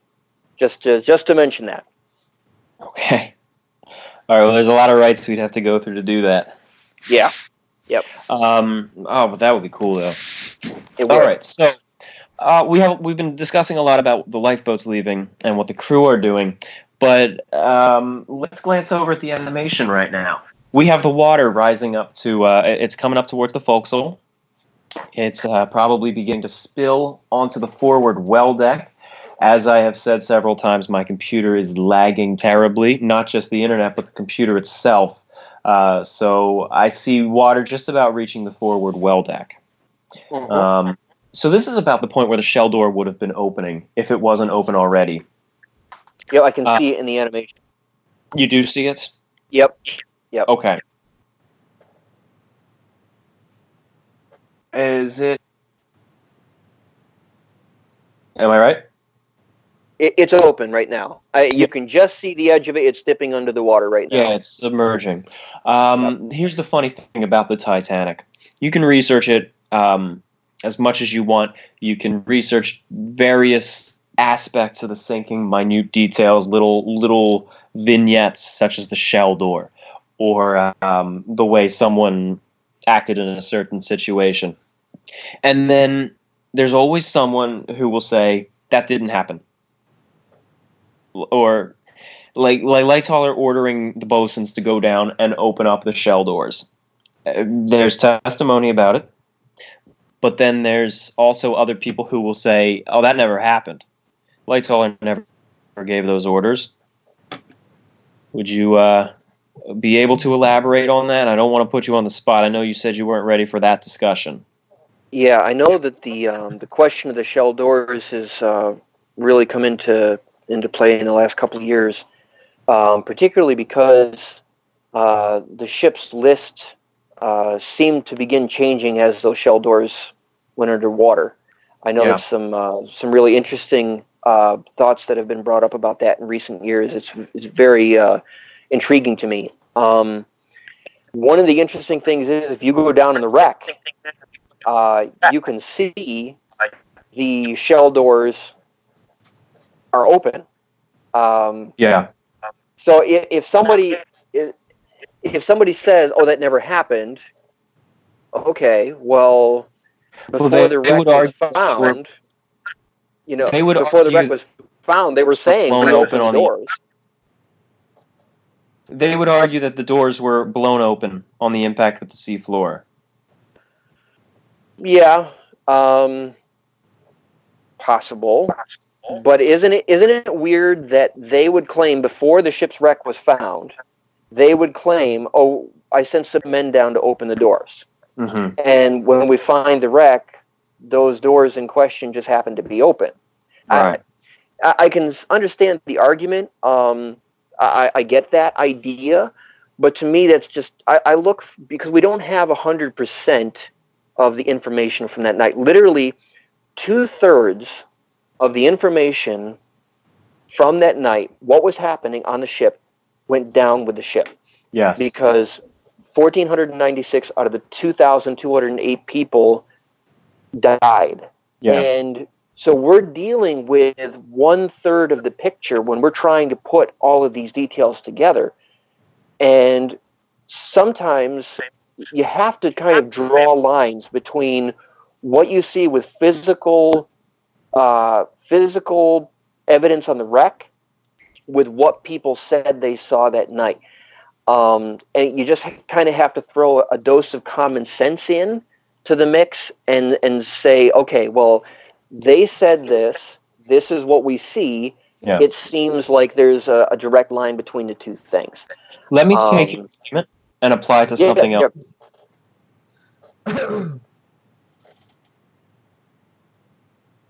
Viewing and sounding like know-it-alls. We're good at it. And so, sorry, I got distracted by a really loud door. Okay, the breakup of the Titanic as the ship was in her final moments. A lot of people like to argue that the ship didn't even break on the surface. It broke apart below the surface. But applying your same argument, which is sound logic in my opinion, that there were already people saying the ship broke in half before we found the wreck. And now here we find the wreck and it happens to be broken in half. And some people are still going to try to argue that they were wrong. They didn't see it break in half, but it still broke in half later. Exactly. Yeah. I know this is something that we wanted to get into before things really started picking up speed at the very end, because it'll take a couple minutes to get into it. But I'll give you the short of it. I'm not an engineer or a marine architect. I look at what people said they saw. I do understand certain basic engineering principles, and I've studied the design of the Titanic for many years. I've studied the wreck, the images and the wonderful paintings that Ken Marshall has done. And, I don't have access to all of the data that some people do, but I like to look at the larger picture and just see, first of all, what did people say? So when Tad and Bill and I were doing all of the research for On a Sea of Glass, we got talking about the breakup. And, there were these kind of unusual theories out there before that point, even before 2012. And I said, I was talking with him, and I remember saying, what we need to do, guys, is we need to go back and we need to figure out what the survivors said they saw, first of all, because it's commonly accepted that most survivors said the ship sank intact. But what did they really say? What are their percentages? When you pull every account that you can find and you put the jigsaw pieces together, what do the numbers really stack up like? And so this is what we did. I mean, Tad and Bill are terrific at finding accounts or stretches of testimony and ferreting them out. And I know we worked a little bit with George Behe behind the scenes. He was very helpful to us, and there were others that were on the team. And we started putting the numbers together. Okay, this survivor said the ship broke. This survivor said they didn't see what happened. And when we put the numbers together, I was astonished.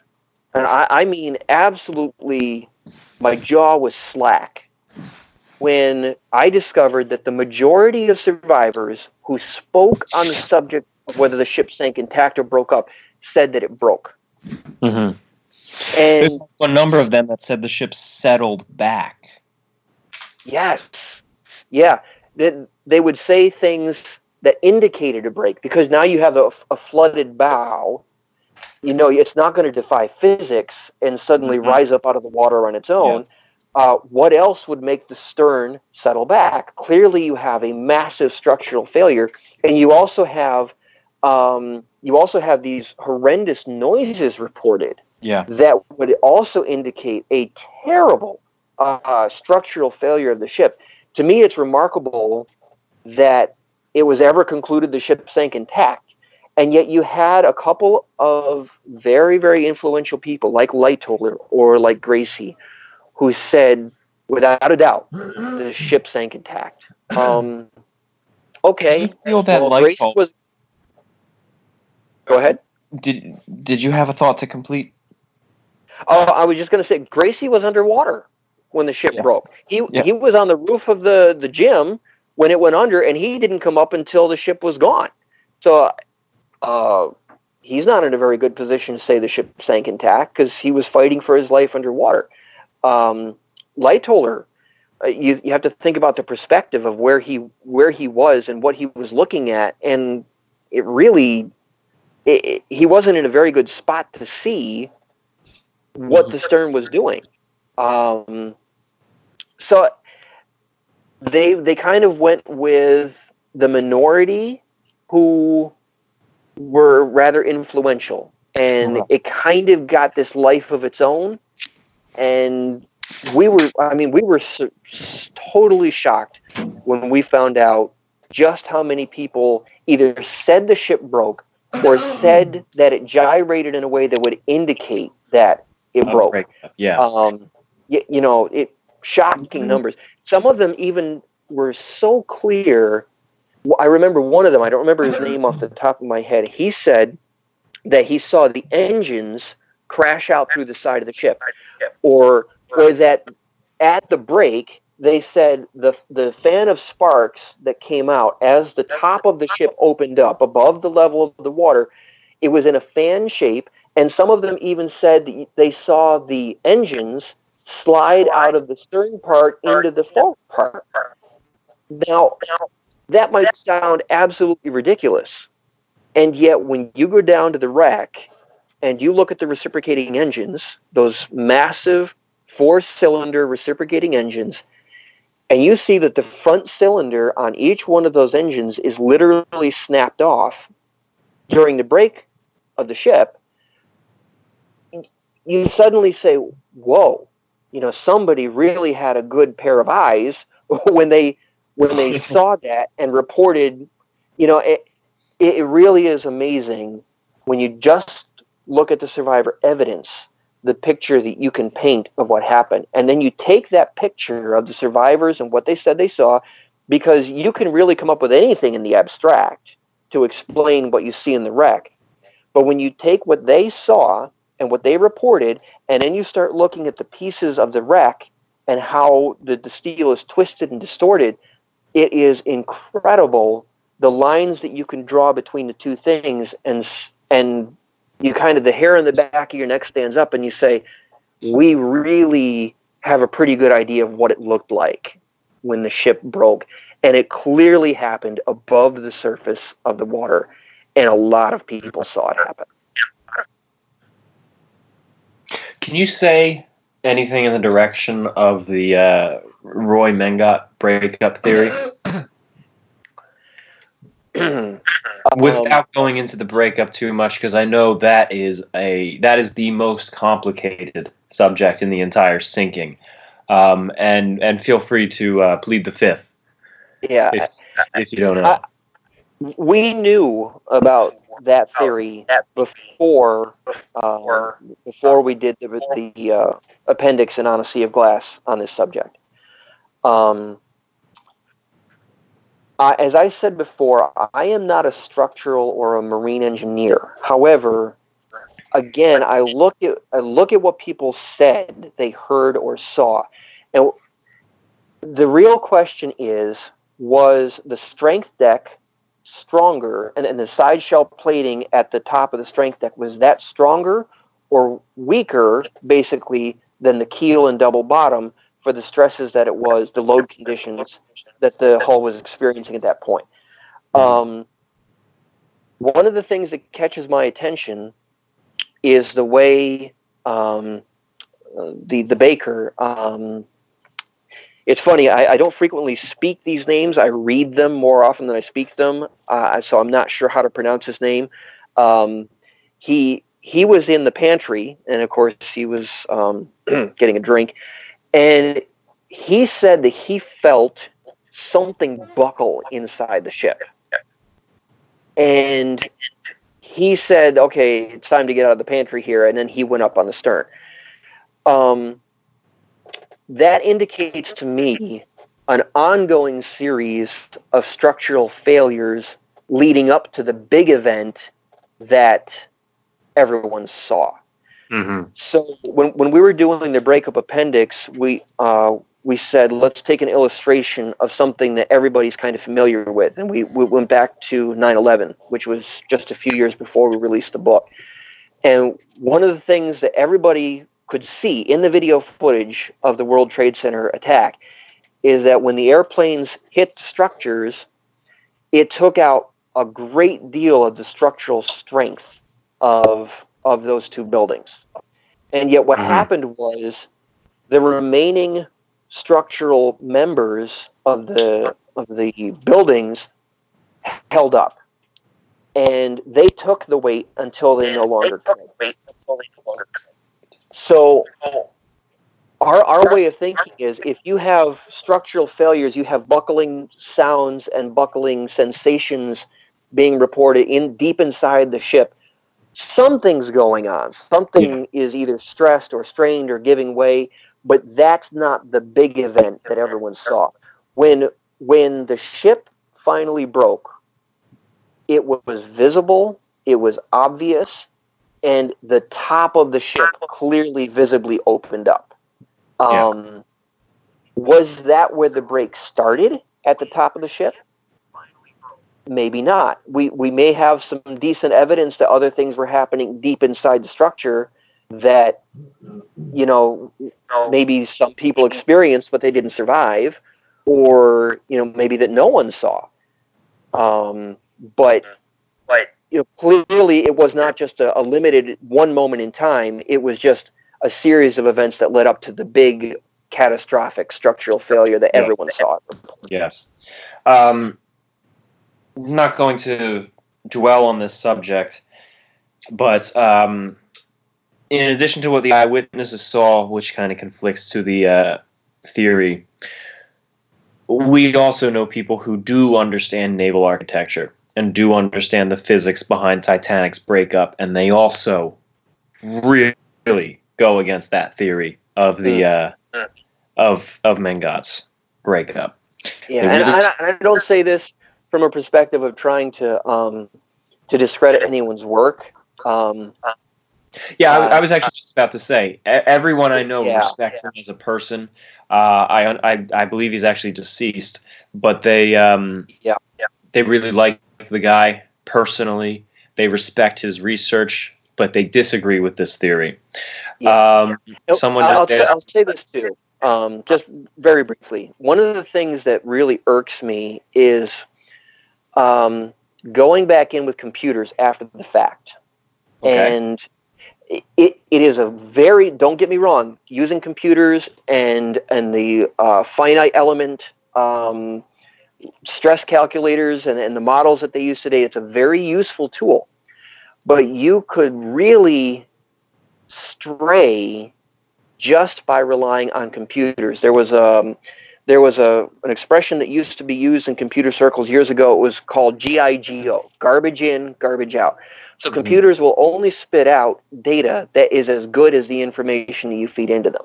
Right. And my approach to the concept is don't just go in with computers. Mm-hmm. Look at what You survivors have to reconcile. And it's funny because exactly, because in time after time, and not just with Titanic, but with other disasters too, eyewitnesses will report things, and the investigators or the people looking into it will say, well, that's insane, that couldn't have happened, and then they find out later on that it did. Yeah. So my approach is start with what people said they saw, because most of them did not have any motivation to lie. They were just reporting what they saw, the horrific events that they experienced, and they were telling it like they saw it. And you put as much of that information together, and then you take the computers and you try to explain, and you take the wreck footage and the pictures on the wreck, and you try to explain all of that. And you even go in there and you try to do physical modeling. That was one thing, I think it was last year or the year before, James Cameron did a special, I can't remember the name of it, where he actually put a model in a tank. It relatively crude, but it's interesting. You and I have talked, Tom, about how much I appreciate the value of physical modeling and survivor evidence. And I think you can take all of these different lines and investigative tools, and you can really get a very, very good picture of what happened without going all one route, and where you can stray very quickly from what really happened. So just a little side point. Thank you. Let's jump back to the timeline now. By the way, we have almost 2,800 people listening, which is fantastic. In fact, this is I think more than the peak we had when we went viral with the millions of views. So, and I doubt we're going to be fortunate enough to have that again. But I wanted to just say thank you, everybody, for tuning in. Obviously, it's very late. If you are not subscribed to our channel, please do so. We post regular videos, or at least we try to make them as regular as possible. Updates on the game, some neat behind-the-scenes little vignettes, or mini documentaries that we make, small animations. There's a whole bunch of stuff. We try to keep this channel very much alive with history, if not Titanic, at least White Star Line or other ocean liners of the era. So please do subscribe, and we have a number of other items in store. I want to also give another quick shout out to some other people who are on our team, who do not necessarily work directly on the game, but instead on a marketing aspect. I want to give a shout out to Zeno Silva and his wife, as well as Tino over in Germany. And these are our 3D printing staff, and they print out the models that we offer for sale on our website at titanichg.com/store. We have a fleet of ships that we are building up. They're all 3D printed and then hand painted. So the orders are a little slow, unfortunately, as a result of that, but they're worth it, in my opinion. And they're almost all in 1/1000 scale. So you can order different ships, compare them next to each other, and see them all in the same size ratio. We have the Titanic, the Olympic, the Britannic, the Nomadic, the Kaiser Wilhelm II. And very soon, as soon as we catch up on some more of these orders, we're going to be offering the Lusitania, the Mauretania, the Aquitania, the Oceanic II, the Republic, the Baltic, the Adriatic, the Celtic, and the Seadric. So check that out. Thank you very much. Back to the timeline. I think Tommy should start a Ship of the Month club. Yeah, that would be really cool. Subscription. Yeah. Yeah. So as you said, kind of getting back to the timeline, it's 1:45 a.m. Titanic time, and things are really beginning to pick up speed here. This is While we've been late. talking, we're coming down the home stretch of what's happening here, and it's becoming obvious to anyone that's left behind, and even the people in lifeboats, that this ship is in real trouble. So 1:45, which is right now, boat number 2 is being lowered from the port side of the ship. And from boat number 13, Frederick Barrett is noticing that the forecastle is not yet underwater. We had can I get away from that for a moment? Yeah. Actually, right now, the animation is depicting the struggles between Lifeboat 13 and 15. So we can jump back to what you were describing, but since you were actually visually seeing this right now, I want to give attention to it. So. And too, because this was one of the horror stories of the night. They came so close to losing 2 almost fully laden lifeboats, and between those 2 boats, you would have had. I don't have the exact numbers right in front of me, but you're talking about close on 120, 130 people, and they almost lost both boats when 15 almost came down on top of 13.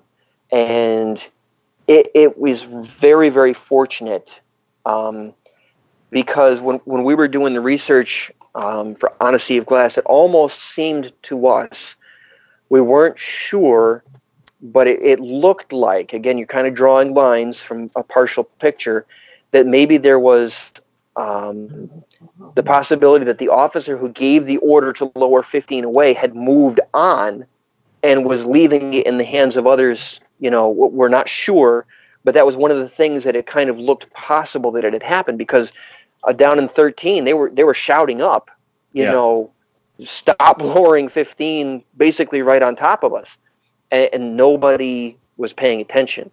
There's no way they would hear the shouts coming from the lower lifeboats. We know that Margaret Brown was able to yell up from Lifeboat 6 to stop the launching with lights hauler. But at that point, things were calm. At this point, panic is starting to break out. There's people screaming and crying up on the decks right next to the officers, whether the officer is there or not. We do have good indication that the officers oversaw just the beginning, walked on to the next, and let their subordinates take care of it. But at this point, we're higher up out of the water. We're actually at the point where the ship is rising, and we're not forward where it's lowering. So we're higher up than normal, and the guy's surrounded by screams, in addition to the probable sounds of the ship groaning, if that is audible over the screams at this point. I think no matter what, he wasn't.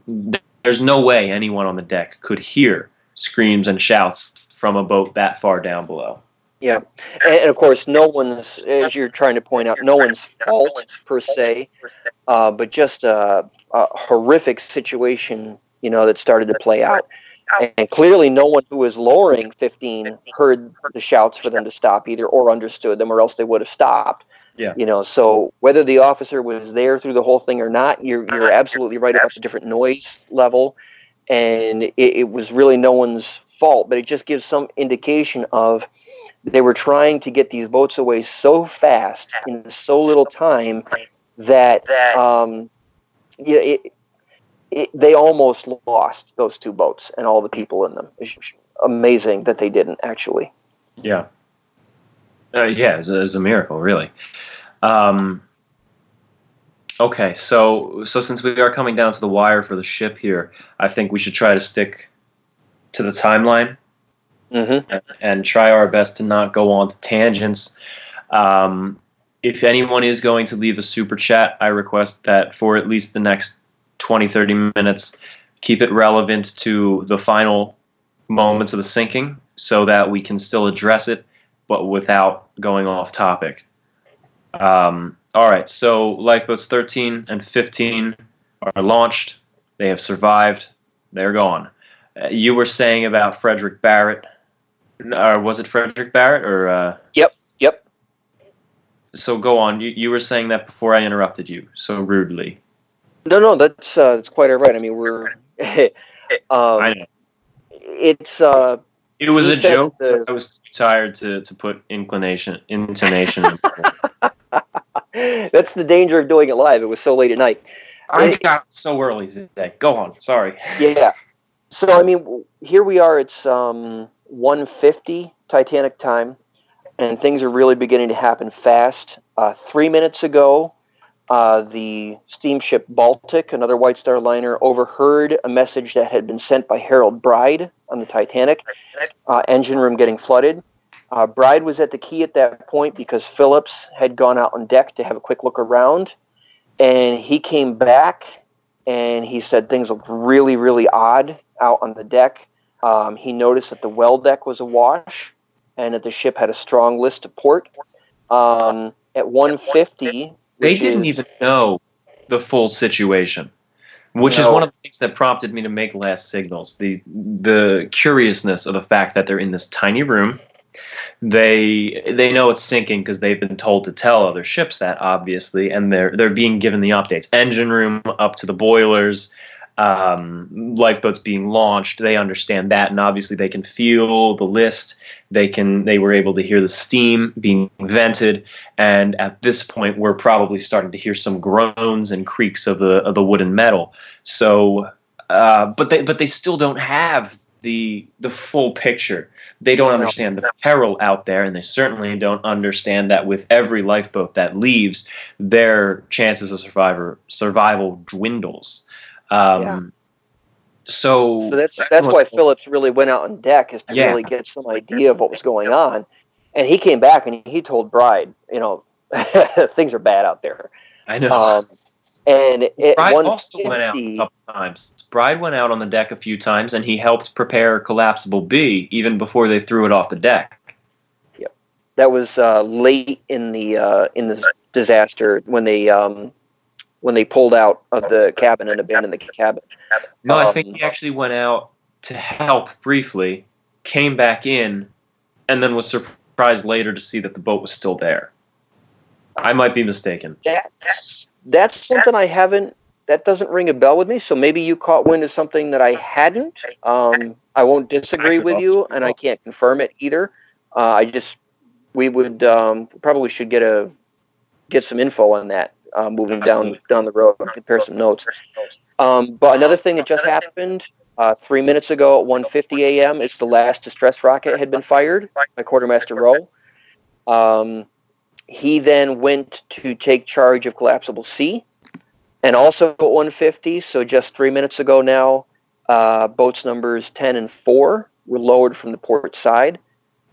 And we're also coming up in just 4 minutes' time at 1:57 ship's time. Maybe I have that wrong. 1:57 a.m. ship's time. So that would be 12:55 our time, so 4 minutes away. Captain Smith came back into the Marconi cabin, and he basically told Phillips and Bride, you've done everything you can. I release you now. And that was the same time that the Carpathia heard the last message that they ever heard from Titanic, and that was engine room full up to boilers. So one of the things that we realized when we were doing the research on Time and Again is that it seems as if, to some extent, as the ship's power was beginning to fade, it may have been a situation where even the range of her wireless was beginning to kind of close in as that power behind it was fading a bit. It absolutely was doing that. We have evidence of that happening. As it's feeding off the ship's power. I believe at some point they might have switched over to the battery set, but I think Bride told Guglielmo Marconi later that they were actually running off ship's power most of the time. But as ship's power was starting to fail and get weaker and weaker, their range dies down. That's actually just physically how it works. The more power going into it, the farther it can go, among other factors, but that's one of the main driving forces. So the fact that now the power is going, it's you can almost watch almost linearly on a timeline here at like 11 or not 11 at like maybe 1:30 they can reach ships 400 miles away. Mm-hmm. And I'm making these numbers up to prove my points, but Mm-hmm. along these lines, at like 1:40 they can reach ships 100 miles away. At 1:45 you said the Carpathia heard its final message, and the Carpathia was about that was at 1:57. 1:57. Okay, well, apply my statement to that time instead, Yep. because, like I said, I'm trying numbers to demonstrate what I mean. The Carpathia being 40 miles away, here's her last message, and that's because the power, even though the power went out on the Titanic in a flash, for the Marconi, it was a very, very, very slow fade out into silence until other ships nearby thought they might have heard some faint signals. They couldn't be certain, can't be proven. It's kind of funny. It's like the Titanic died in both ways that a star can die. Either a supernova explosion or a fade out into itself. I don't know. Maybe that's not how stars die. I forget. Well, and one of the visible symptoms of the ship's fading power was that, we know that the steam had stopped blowing off. So that those men down in the boiler rooms have been successful at taking more and more coal out of the boilers. So you have fewer and fewer boilers available to supply power to the ship. And outside, people are saying, the lights are starting to get a little dimmer. Clearly, the ship didn't have the full power that it had just a little while ago, and we really see that reflected in the sort of range of those late wireless transmissions. And it really is a testament to how late those guys stayed behind in that Marconi shack to keep trying to try and get some help. And they were in there until very, very late, and it put them in a very very low possibility of saving themselves. It was a very selfless act to stay that late. Also, the electrical engineers of the Titanic, they were obviously down there below for the hopes to keep the lights on so that passengers would stay calm, the crew could see what they're doing in the evacuation, and any rescue ship could spot them. But they also had on their minds the fact that the Marconi machine was their only real hope for rescue, and that needed their power. So they did the same exact thing. They kept themselves below. We kind of have this popular opinion that they all just collectively stayed below and accepted their death. That's true in some cases, but not universally. Yeah, we know a lot of them had been released, yet of course it's very clear that others had stayed behind until very late. Even though they were released, they stayed behind, as you say, because they knew, keep the lights on. That'll help the evacuation, that'll help keep the passengers calm, and it'll keep the wireless set going as long as possible. One of the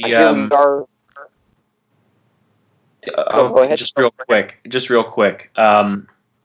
Today I'm up in Halifax, and there was a presentation that I was privileged to be a part of. But another man in the presentation, another member of the Titanic Society up here, his uncle, I forget his first name, but it was Mr. Irvine.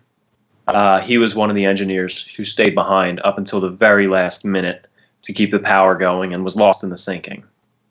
So that's it. That's my complete thought. Continue.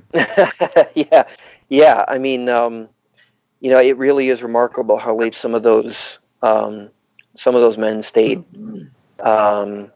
They were men who were very much motivated by duty, it seems, from the way they acted. This is our job. We're going to stay behind, and we're going to do our best for others. And some of course left and they went out on deck, but others of course stayed behind. Now here we are. It's 2:00 Titanic time right now, and this was another critical moment in the sinking. This is when collapsible C is lowered away from the starboard side, and this is the moment that Ismay probably came to regret for the rest of his life, when he stepped off the deck and into the lifeboat.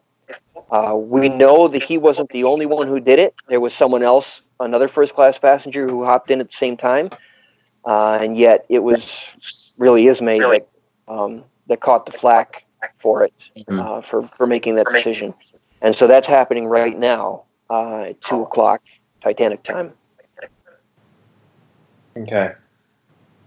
What ships are in communication with the Titanic at this point? I know the Olympic, the Carpathia. Well, actually, no. I'm a little late with this question.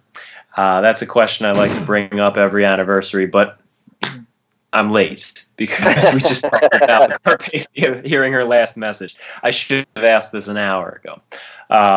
But throughout the night, up to this point, we had the Olympic, the Baltic, which, fun fact, was the rescue ship for the Republic disaster, which was another White Star Line wreck. And one of the big four. And one of the big four, that's right. So she was in communication. I think she said she was on her way, but she was just too far off to actually be useful. It's just kind of neat to think that this could have been her second opportunity to be a rescue ship. And then, of course, the Olympic being the near-identical sister ship, also having the potential, although she was way too far off, a day's journey off. It's just neat which ships were out there. Just to briefly turn our attention back to the chat, somebody mentioned that he had been ordered into collapsible C, because we were just talking a minute ago about William Carter and Bruce Ismay. The jury's kind of out on whether there was an order for them to get in the boat or not. It's very difficult to say for sure at this remove whether that was, it is very difficult to say what exactly was going on at that point. But it's not quite as clear cut as, somebody was ordered, into that lifeboat at that. And I just figured I'd mention that just to kind of clear the air. The record's a little bit gray in that one spot. Okay.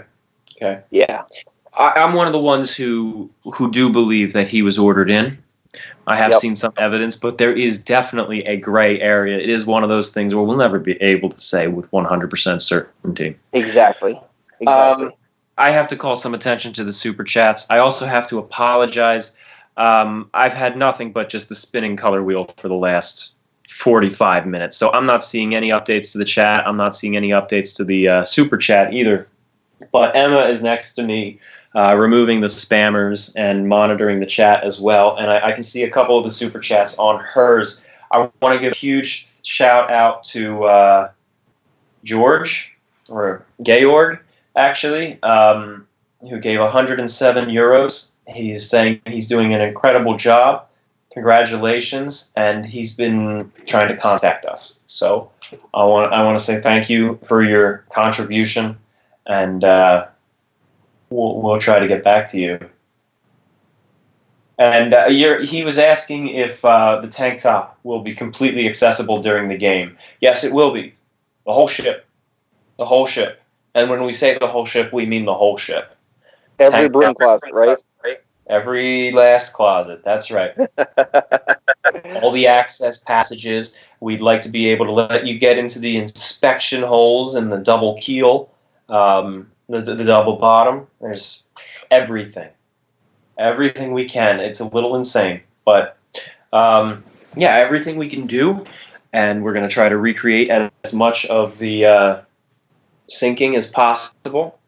And I'd like to I'd like to also mention a neat fact about the actual production of the game. I've mentioned we've been working with a professional producer who has made AAA games in the past.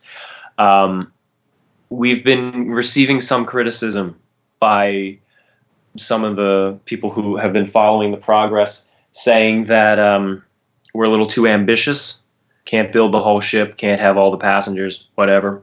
And I have to admit, up until we started working with this producer, I wasn't always 100% confident that we could pull everything off.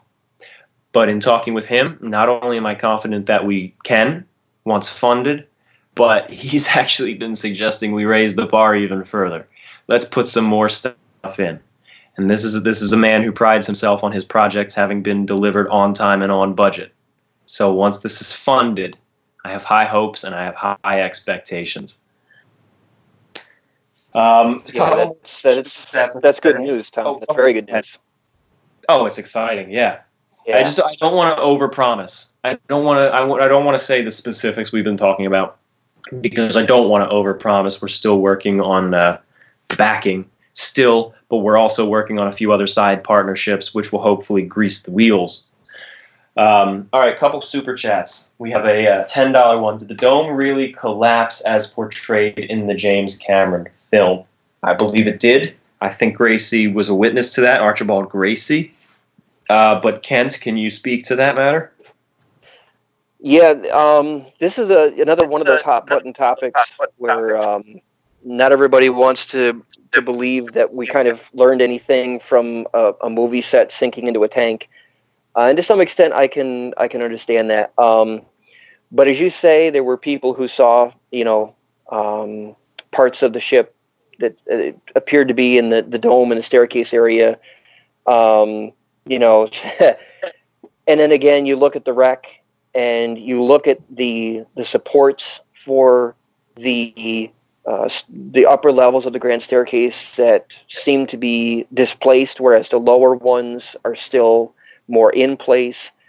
And you kind of draw lines between the two things. You see that they say that they built the set for the '97 movie very similarly to the way the original was actually built, where it had a steel frame and the oak staircase was on it, so it wasn't some cheesy movie prop. It was actually a pretty solid staircase. And they didn't expect it to break up when they started agitating the water and putting water really moving quickly. And yet that's what happened. It really caught them off guard. And then you take that back to the wreck and what survivors said they saw in the water that night. And again, you can't say for sure. We're drawing lines in areas that have some room for interpretation. But I personally am convinced that when the set broke up, when they were filming the movie, that really gave us a solid clue on what actually happened that night. I really feel that is pretty solid. Thank you. Another one, George Gregoro gave $19.12. He says he's going to say a prayer for Jack Phillips when he passes by his memorial. And then we just got another one. Do you believe the dome crashed in? Perfect. We've addressed that. And then another very generous one from Anaxitha. You are absolute heroes. Thank you for preserving history. I have watched your project for years now. This is our future as historians to help keep the Titanic alive. Thank you very much. And I don't know if I don't think I'd call us heroes, but I certainly wouldn't call us heroes, I should say. But if we can use this project to tell the story of heroes, I will be very happy. And that is one of my goals here. I've always wanted to tell stories of heroism, and there were many heroes on the Titanic that night. Men and women, passengers and crew, first, second, third class, the ones who were heroes and survived, saved themselves, saved their friends and families, saved complete strangers, and then, of course, the other heroes who saved others but did not save themselves. There's so many heroes that night that I'd like to preserve the stories of as many of them as possible. They were the real heroes, in putting their lives on the line for others. I would call you guys and your team and the work you're doing pioneers. You're really at the forefront of trying to tell a historical story in a format that's frequently used just for entertainment purposes. You're trying to convey history. So I would definitely call you guys pioneers in what you're doing. I'll And take it. my personal, I really appreciate that you try to get things right. It's so important to you guys to make sure you're doing it right, and that's what I really enjoy. Working with you guys, even behind the scenes or in our conversations. I got to give you props on that. Well, what makes us able to do that are people like you and Bill Sauter, Park Stevenson, Ken Marshall, and many others who we either communicate with regularly or occasionally when a specific topic comes up. So we wouldn't be able to do this without the investment of time and trust from the respected historians who have done much of this research. We don't research that much. I mean, we do, but a lot of the stuff we do is building off of the groundwork laid by others. It's a team effort. It's absolutely a team effort. So if you want to go back to the timeline, Tom, here we are. It's 2:11 a.m. Collapsible D has now been lowered away, and the work has really begun on getting the last two collapsibles down off the roof of the officers' quarters. In fact, we see that on the video right now. We see collapsible A on the starboard side coming down onto the deck. And this is kind of a good opportunity for us to kind of pause and address something that we discovered with On a Sea of Glass about Thomas Andrews. And briefly, very, very often he's portrayed as being in the smoking room at the end, kind of in a daze, in a sort of shock, and not really handling things very well. But one of the things we discovered from doing some digging on that is that really that's not where he met his end. Thomas Andrews was actually last reported from some good eyewitnesses on the bridge with Captain Smith. And I mean, we're looking at this right now, at the bridge of the ship as it's coming into the water. And Captain Smith was overheard to say to Andrews, "It's no use waiting any longer, she's going." And at that point, they were seen going over the rail together from the bridge wing. So this is about to happen in real time. And that's a long-standing myth about how Andrews met his fate, and it's a good opportunity for us to kind of pause and reflect on what was really going on. Now, here in the animation, things are going to start happening real fast. We see on the port side, we see collapsible B being pushed to the edge of the deck, and they're about to lose control of it, at which point it'll land upside down on the deck. As you said earlier, Tom, they certainly had the means to get the boats down off the deck, but in this situation, it was not a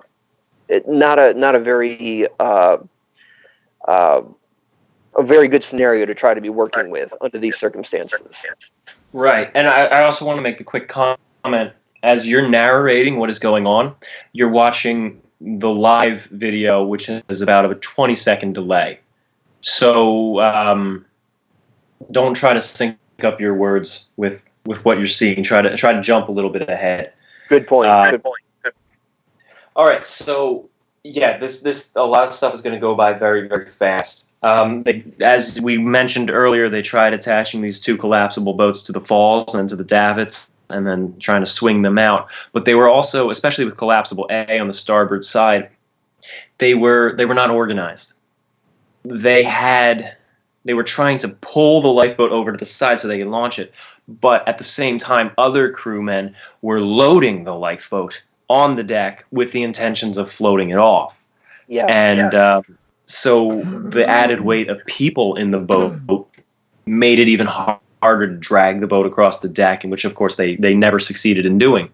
And then the weight of the people on the boat to float off kind of made them lose a little bit of balance, get swamped, half flip, dump everyone out, and then it was just a mad scramble to get back into the boat, of which very few women and children survived. There's the famous story of the Allison family in first class, and there are accounts that the quick backstory. The Allison family was in first class. They were Canadian, and they were traveling home, and they had a 3-year-old daughter and an 18-month-old son. The son went missing. He was taken by the nanny and taken straight to a lifeboat. Throughout most of the sinking, the parents and the 3-year-old daughter scoured the whole ship trying to find their baby, not even thinking that it went straight to a lifeboat. And then by the time they decided, all right, we got to save our daughter, the boats were gone.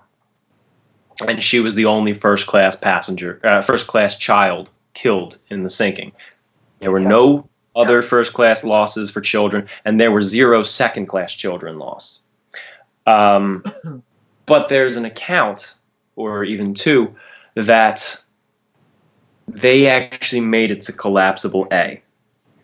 Lorraine, the daughter, and Mrs. Allison actually made it to collapsible A, but were thrown out of it when it semi-flipped. Have you heard anything about this? That aspect of my memory is a little fuzzy.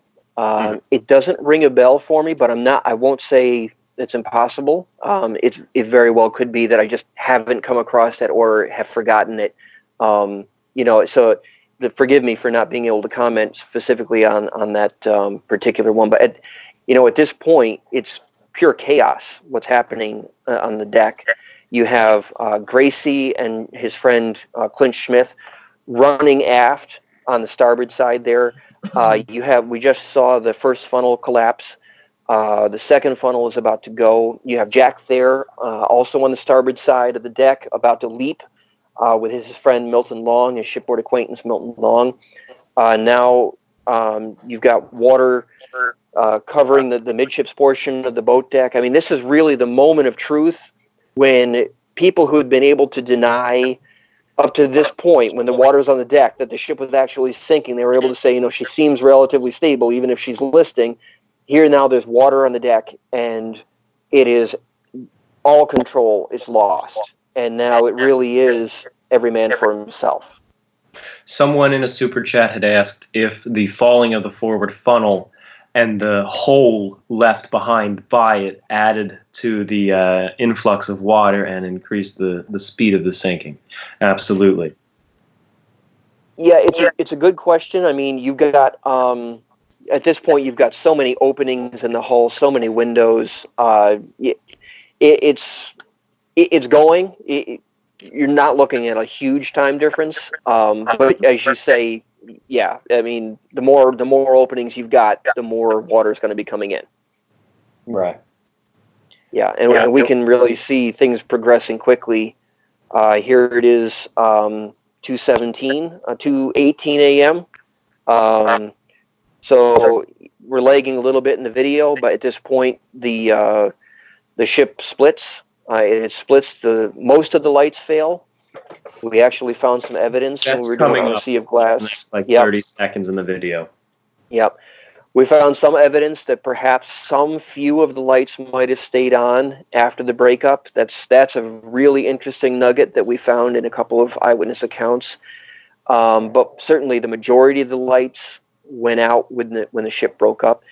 And this is really I've worked with Mark Stevenson and Bill Sauter on the lights remaining on after the breakup, and they've also got some excellent evidence on that. Yeah. So you guys are finding that, those guys are finding it. We're definitely going to be depicting it. In fact, we have an updated animation of the sinking, even more updated than this one, which shows that. Yeah. The evidence on is definitely firm enough to say, yeah, that's the way it happened. And those have been the emergency lights. It's not like some random cabin lights and deck lights stayed on. This would have been a specific power supply coming from a specific generator, which was still above the water. Exactly. You hit the nail on the head with that. So I mean, this is anyone in the lifeboat would see the lights on. The music by now is long since stopped. The ship's stern is clearly coming out of the water. The bow is half the ship is gone, more than half the ship. This is a nightmare that no one could have imagined just 3 hours before. And they're watching this play out. They have friends or loved ones back on the decks of the ship, and there's nothing they can do. And here now the lights are failing in the video. Of course, in real time, it's 2:20, which is the accepted time that the ship sank. So this really is the end. I got to say, us talking, the time has really gone fast as we've discussed, these things, and we just stop for a second. We say, oh, 3 more lifeboats have gone, or this has happened, or that has happened. These are probably some of the most scrutinized 3 hours in history. And, it really is remarkable to if you were there that night and you were experiencing it, it went fast. Yeah. Absolutely. All right. Well, the ship is just about gone now. She's on her absolute death throes. The poop deck is submerging, and we're losing. We've lost the Titanic now. Yep. There's the video. Go ahead. At this point, we now have 1,500 thereabouts swimming around, thrashing in the sea. Well, 1,500 minus the ones who never even got out of the ship. Yeah. Thrashing around, screaming for help. There's 20 lifeboats that have gotten away. 2 of them are probably still in the crowd, the 2 collapsibles. And then the other 18 have rowed a relatively safe distance away, and they're hearing these agonizing cries, knowing that they're their friends. These are their husbands and fathers and sons, being mostly men. But of course, there's also women and children in it. Now they're faced with the agonizing question: do we go back? And it's one of those terrible triage style questions, which who do you treat first in like a war situation? Who do you give the attention to? And obviously, most of them are making the right decision of, you're safe in a lifeboat, you put yourself in jeopardy going back, and in a panicked crowd of over 1,000 people drowning. I mean, most of them died of freezing, but when you go out when you're a lifeguard and you go out to rescue a person who's drowning, you have to do it very carefully, because they can take you down with them. It's the same rule applies right here. When you have over 1,000 people who are drowning, or at least think they're drowning, but they're actually going to freeze, a lifeboat, no matter how big, can be pulled under very quickly and very easily. And now all you've done was simply kill the people who were safe before that. Yeah, even if it's not pulled under, just upset.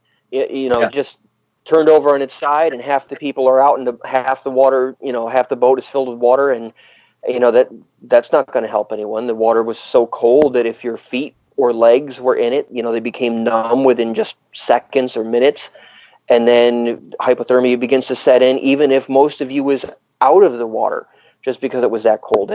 This is, as you say, it's one of those subjects that it's disturbing to have to make that decision. But yeah, even just having a little bit of water in the lifeboats would seriously change your probability of survival. As far as I'm aware, if you were in a lifeboat, you were safe for the most part. If you got pulled out of the water, that's a different story. But if you got into a lifeboat and were launched from the ship without touching the water, you were safe. I don't believe anyone was lost in that situation. But if you were in a lifeboat that had any water in it, that flooded to some degree, or if you were pulled out of the water, even into a dry lifeboat, your chances were significantly reduced. Yeah. People were dying left and right in collapsible A, which was flooded. People were dying left and right on top of collapsible B, which was overturned and made up entirely of passengers who climbed out of the lifeboat. Out of the water onto the lifeboat. I think it's funny. I compare the two, and you would think that collapsible B would have been the worst of the two collapsibles in the water, and yet with Lightollers' help, trying to get that boat organized a little bit, it was bad. But when I read about what happened in collapsible A, to me that was really even more disturbing. How I don't think any of us could possibly imagine what these individuals were going through until you live it yourself. And I mean, we did some research on how long would a person last in water that cold, and the statistics are shocking. How quick, even if you just get a little wet, how if you can't get warmed up fast, your chances of survival are so low. And some of them would, according to what we found, would have perished on contact with the water from heart failure. And in some ways, perhaps that was a little bit of, in some ways, maybe a little less of a horrific way to go quickly, I guess. But those who survived and were struggling in the sea, I mean, I don't even like to think about it myself, what that must have felt like for them and how they went. Even Lightollers' description of just making contact with the water, feeling like 1,000 knives, being stabbed with 1,000 knives, it must not have been a very pleasant experience, and it really is almost too awful to think about what those individuals went through. It is. You can't even speak to each other when you're in that water. I did a movie a while back with a friend, and we had a scene where we had to jump in water, a pond, and we had lines we rehearsed, we memorized to say to each other, and the water was 37 degrees Fahrenheit. So not Titanic. It was not Titanic water. It was close. It was very, very close. It was the dead of winter. But it was close. It was warmer, actually. And we jumped in, and our plan was jump in, cameras rolling, say the lines to each other, get out as quickly as possible so we're not freezing. As soon as we hit water, the lines were gone from our mind, and we couldn't speak. Our teeth were chattering. We tried saying things to each other, and it was just mumbles. We couldn't even understand what the other one was saying. And we couldn't even process it, even if it was coherent. We went through like 3 takes, and then we decided this is not happening. And we went back to my house, and we had a shower. I have 2 showers, by the way. So we each jumped in one, separate showers. And you know what we did? We had cold showers, and it burned. So it was that. It was that much of a temperature difference. But it's unbelievable to imagine what that would have been like. And I think it's a little bit of perhaps merciful. It's a little bit merciful. I hate to say it, but it kind of is. That at least freezing supposedly is a peaceful death. Now, I know you can certainly argue that it's not peaceful when you're in the middle of the Atlantic, surrounded by over 1,000 others who are screaming for help. but it's not painful aside from the shock. Supposedly, I don't know. I don't know anyone who died of the cold and then could talk about it. Yeah. But still, most of Titanic's dead were from the cold. Yeah. Not necessarily.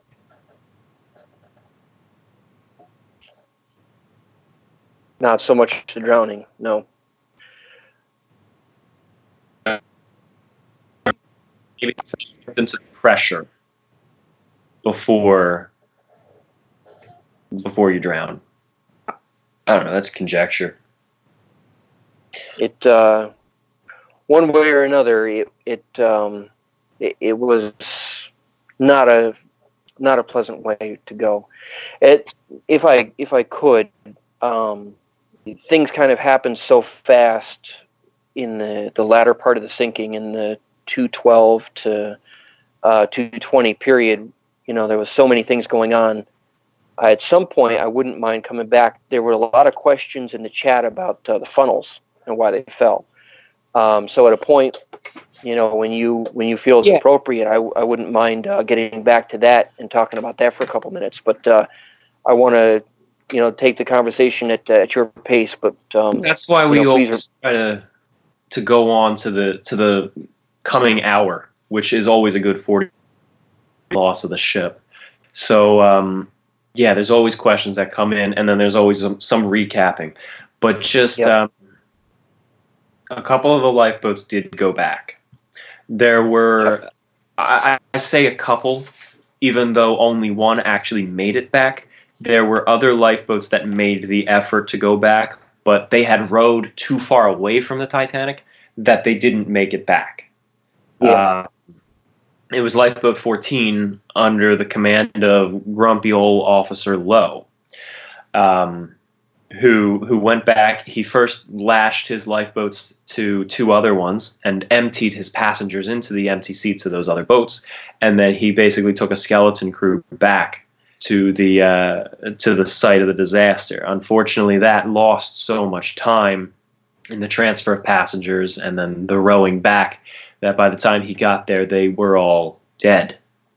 They managed to pull out, what was the number, 4 or 5?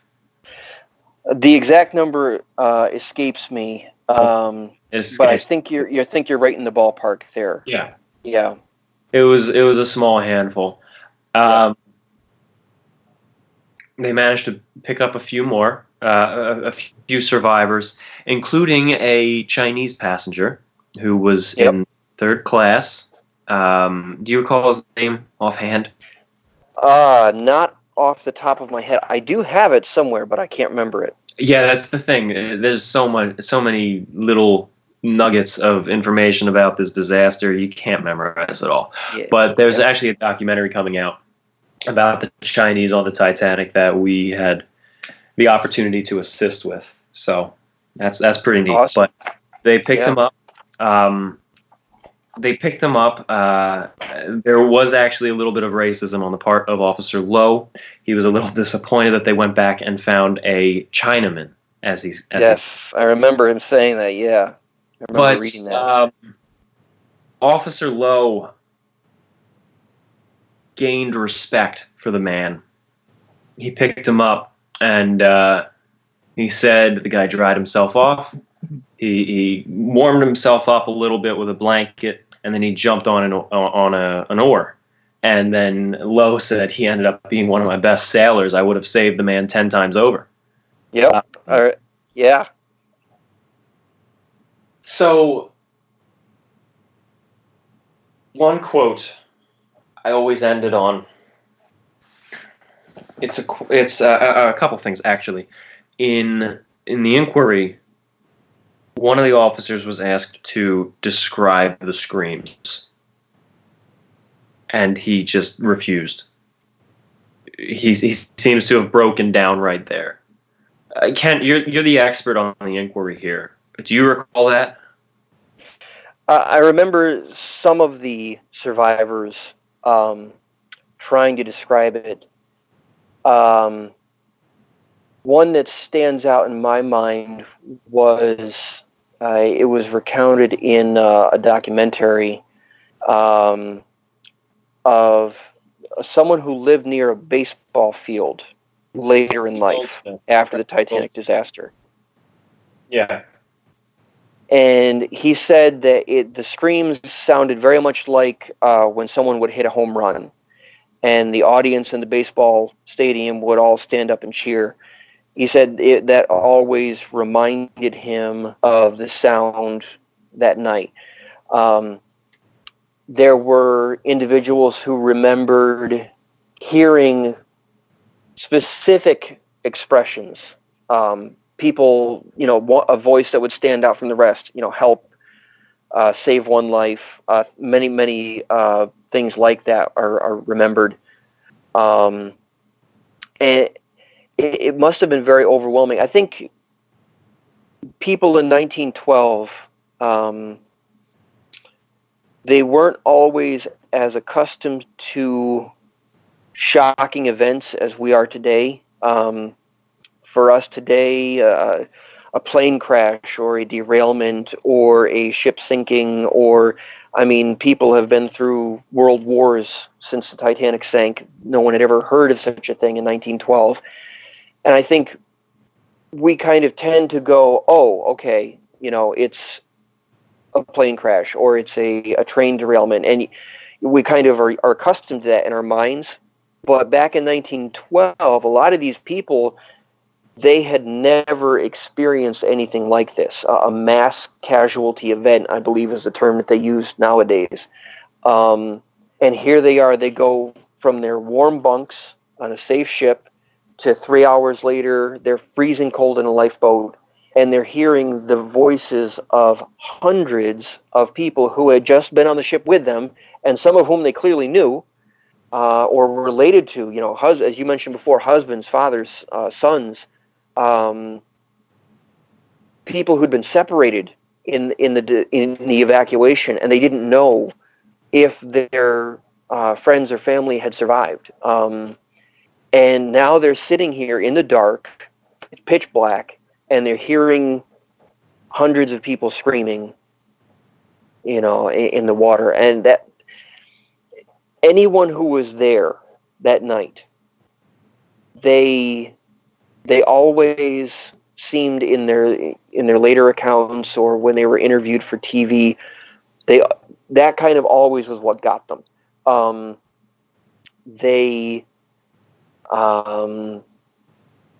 They could talk about it right up to that point, and at that point, their voice would kind of crack, and they would kind of involuntarily shudder, and they didn't really want to talk about it. And I just saw in the sidebar someone mentioned Frank Goldsmith as the one with the ballpark. I couldn't remember his name off the top of my head when I was talking, and that person was right. I remember it now. It was Frank Goldsmith when he was. So that was a very observant listener.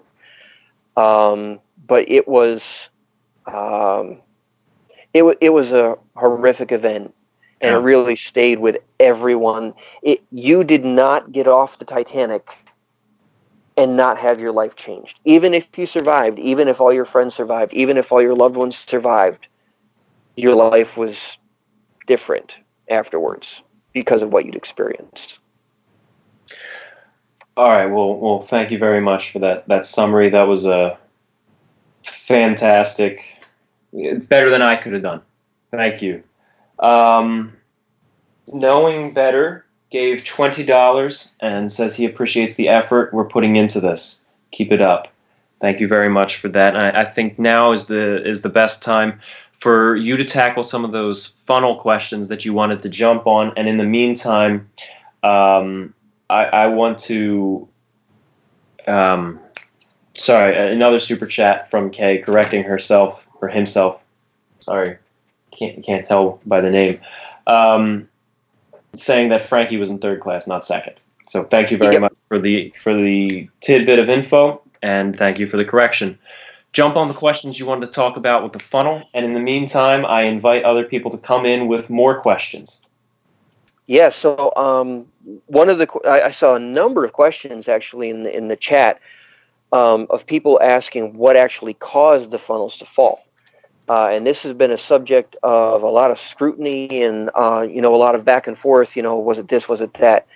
One of the things that when we were looking at this subject for On a Sea of Glass, we realized that because of the rake of the funnels, it was termed a rake, the way they were tipped back by a certain amount to aid with the gases being brought out by the wind, the escape gases from the combustion below. Because of that rake toward the stern, as the ship had settled down at the bow, it actually made those funnels stand a bit more straight in the water. They were accustomed to having that slight rake toward the stern, and they were actually much more vertical. I can see it in the video now. They're scrolling in on that. We've actually had some comments in our videos of people complaining that we tilt the ship but not the funnels.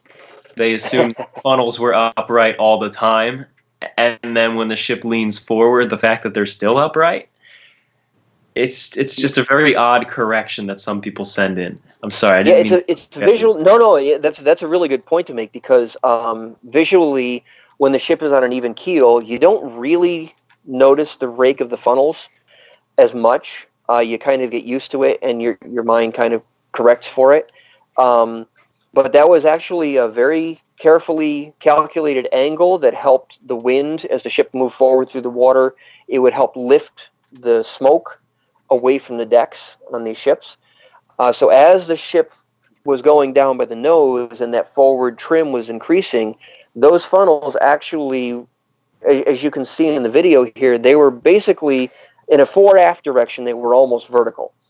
So it wasn't that the gyrations of the ship fore-aft were what caused the funnels to fall. Some suggested that it was too much strain on the guy wires. I've heard that before. I don't tend to agree with that assessment personally, just because when your structure is standing straight, there's going to be less stress on it, even perhaps than when it is, the ship's on an even keel and it's raked toward the stern a little bit and you have forward wind pressure against it. Lightoller, many years later, said that the forward expansion joint had opened. Yeah. And the forward expansion joint is open on the wreck today. Some of the guy wires did cross that expansion joint. Whether or not that was a factor is still, out, kind of the jury's out on it. But if your guy wire is not, if it's not under stress because the funnel is almost straight on, that's going to be a bit reduced. I know that Edward Wilding, who was one of the higher-ups at Harlan and Wolff, he worked with Thomas Andrews, and he was questioned extensively at the British Inquiry for his technical knowledge. I mean, he really knew the Olympic and Titanic. He believed that it was actually because the funnels, they look strong, but they're actually remarkably fragile structures. Right. He believed that it was actually the water pressure and the turbulence. So as the base of that funnel, the forward funnel there, goes down into the water, there's a lot of turbulence of water outside, water perhaps coming up inside, and a lot of that really just hit wrong. And that seems to have been the factor in both of the forward funnels going, more than perhaps the guy wires or the expansion joint. It was the water's there, the water's turbulent, you have a myriad of different forces all interacting with each other on some very fragile structures, and the funnel goes, as we see in the video there. And the number 2 funnel also stayed in place until its base was underwater. So seeing as how Edward Wilding was so familiar with the way those ships were designed, I tend to agree with the assessment that he made that the forward 2 funnels probably collapsed because of their interaction with the water as their bases went into the water. What's also interesting to me is that the numbers 3 and 4 funnels stayed put well past the time that the numbers 1 and 2 funnels fell. And they went through even more solid gyrations. You know, the angle was even increasing of the ship. And yet they stayed put until about the time that the ship broke. And of course, at that point, we know that in the area of the break, the structure of the ship was very much compromised. And there's some pretty solid evidence that the number 3 funnel kind of went forward and that the number 4 funnel went aft at that point. Mm-hmm. So those were some really good questions some people were asking, and I wish we had had time to really address it in real time, but, you know, things were going so fast. You know, those were some of the different forces and things to keep in mind about what caused the funnels to fall. Question specifically for you. Yeah. Lucas S. asks, what are your thoughts on Tim Malton's cold air mirage theory? I personally... That's an excellent question. I'm familiar with the mirage effect. It was noted on other ships, not on the night the Titanic sank. I'm referring to it was a pretty well-known phenomenon at sea, that things could look upside down or obscured. I won't dismiss it because I know it was a real optical effect that happened at sea.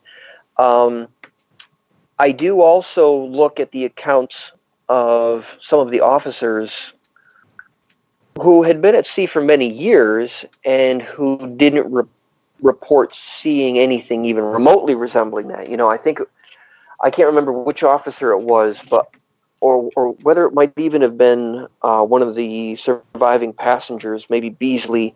I can't remember off the top of my head, but someone remembered that night that the air was so fine that you could watch a star setting on the horizon, and you could actually watch the line of the horizon split the star as it would settle on the horizon. So the mirage theory is a very intriguing one.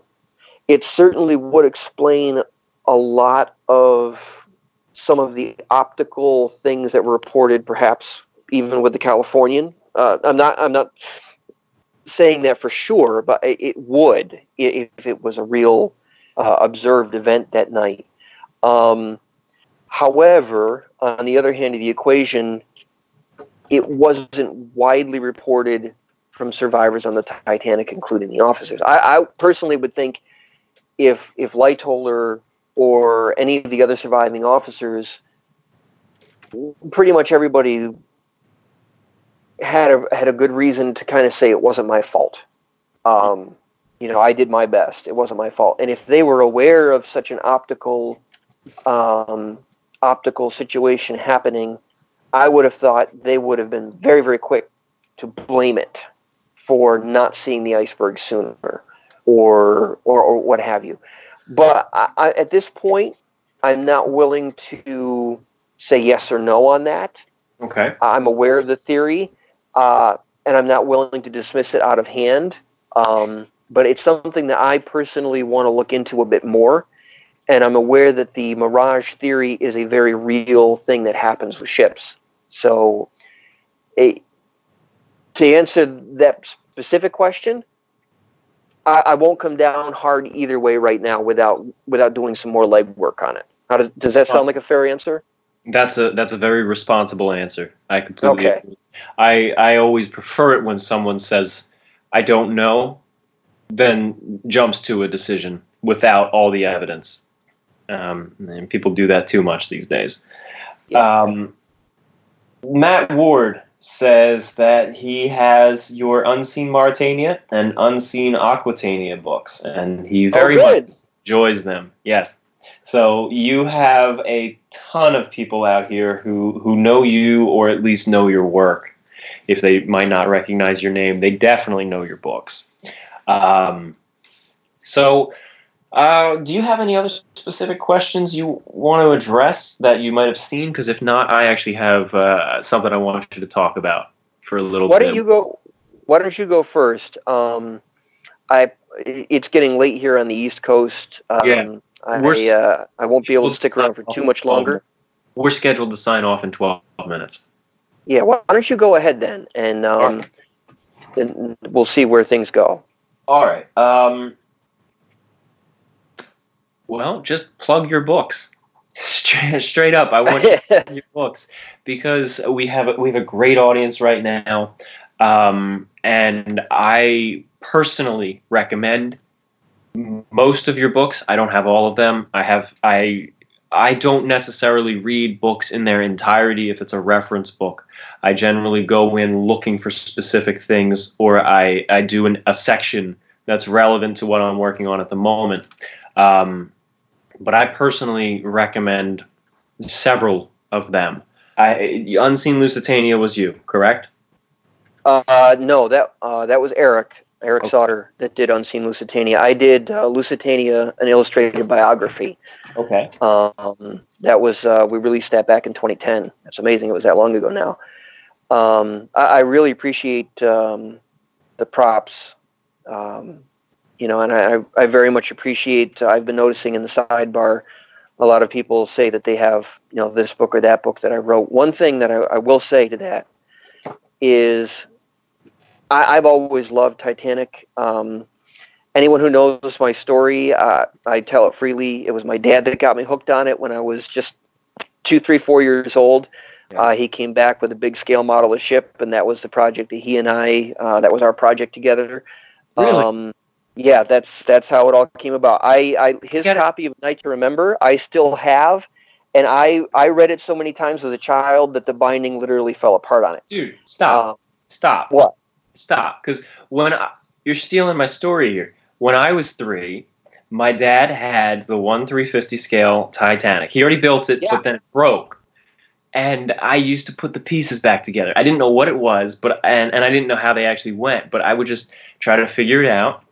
And then he let me. He actually gave me Ballard's Discovery of Titanic, and then I watched the movie A Night to Remember, and this was still pre-97, the 97 film. Yep. So that's what got me in it at about the same age. The scale model from my dad, and then A Night to Remember. For me, it was the movie, but for you, it was the book. But go on. Yeah, and of course I had the movie too, because of course that was when I'm probably dating myself a little bit here, but that was when beta and VHS tapes were all the rage. Nice. And these movies would play, and my parents, of course, Dad was a super Titanic nut ever since he was a kid, and he taught me everything he knew about it. And so that Titanic was really our thing. I grew up on Raise the Titanic. I loved the score for that by John Barry, and it just hooked me as a kid. And I was fascinated with a lot of different aspects of it. But it was always my dream to write about the Titanic. But what I will say is that any of the books that I have written that have just my name on the cover, or any of the group projects that I have done, like On a Sea of Glass with Bill Wormstead and Tad Fitch, those books would not have been what they were in the end if it hadn't been for the assistance and support of so many people along the way. Yeah. I have worked with some tremendous people over the years who, they give from their own collection for pictures, because everybody likes pictures, and, Titanic pictures are expensive. And, I go to these guys and I say, hey, this is what I'm doing. And they say, here, take what you want. They're always ready when I contact them with a question. Refresh my memory, please. I thought I remembered reading this, people like George Behe, I can go to George Behe like that, and he messages back so fast, and he's like, oh, it was it. He's got like this photographic memory that it just. But my point is, there's a lot of people that kind of gave me a shout out for being, for being here. But I stand with a team. I work with people, and Sometimes their names are on the cover, like with On a Sea of Glass. Tad and Bill and I, we poured blood, sweat, and tears into finishing that book. And sometimes their names don't get on the cover. Sometimes it's contributors or people who just say, you know, I'll help you out. And I know that's the same thing with you guys. I enjoy working with you guys, and it has become like this community thing where all these people who love Titanic, you know, they're eager to see what you guys are doing, and I'm eager to help you guys, you know, as much as I possibly can. It really isn't about ego. It's about what happened to the people that night, and it's about trying to tell their story in the best possible way, as intact, as inviolate as we possibly can make it at a remove of 107 years, you know, with the information that we have available to us. It isn't about sensationalism. It isn't about trying to sell books. It's about trying to maintain and expand our knowledge of what happened, you know, to the Titanic. And that's a group effort. And I've really enjoyed working with so many people, you know, Mark Churnside, Sam Halpern, Giannis, you know, so many others. And I really enjoy tackling things as a team.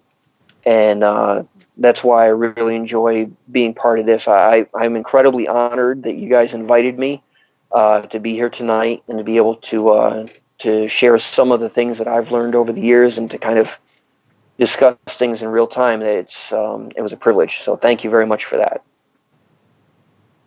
Well, we're honored to have you. I got to say, I very much liked not being the one talking the whole time. That was nice. That's nothing against the other guys. I'm sorry. I don't want it to come off as that. But you did an excellent job narrating the story, and I enjoyed listening, and I learned quite a bit. No, it was a nice discussion. Yeah, this was. I think we enjoy the story. We enjoy commemorating the story. We enjoy remembering the people who survived and who died. But it's things like this where you get together and you look at things and you get fresh perspective and you go over the historical accounts and you look at what happened. That's where you expand your knowledge. That's where you say, you know, I understand this now for the first time. Yes.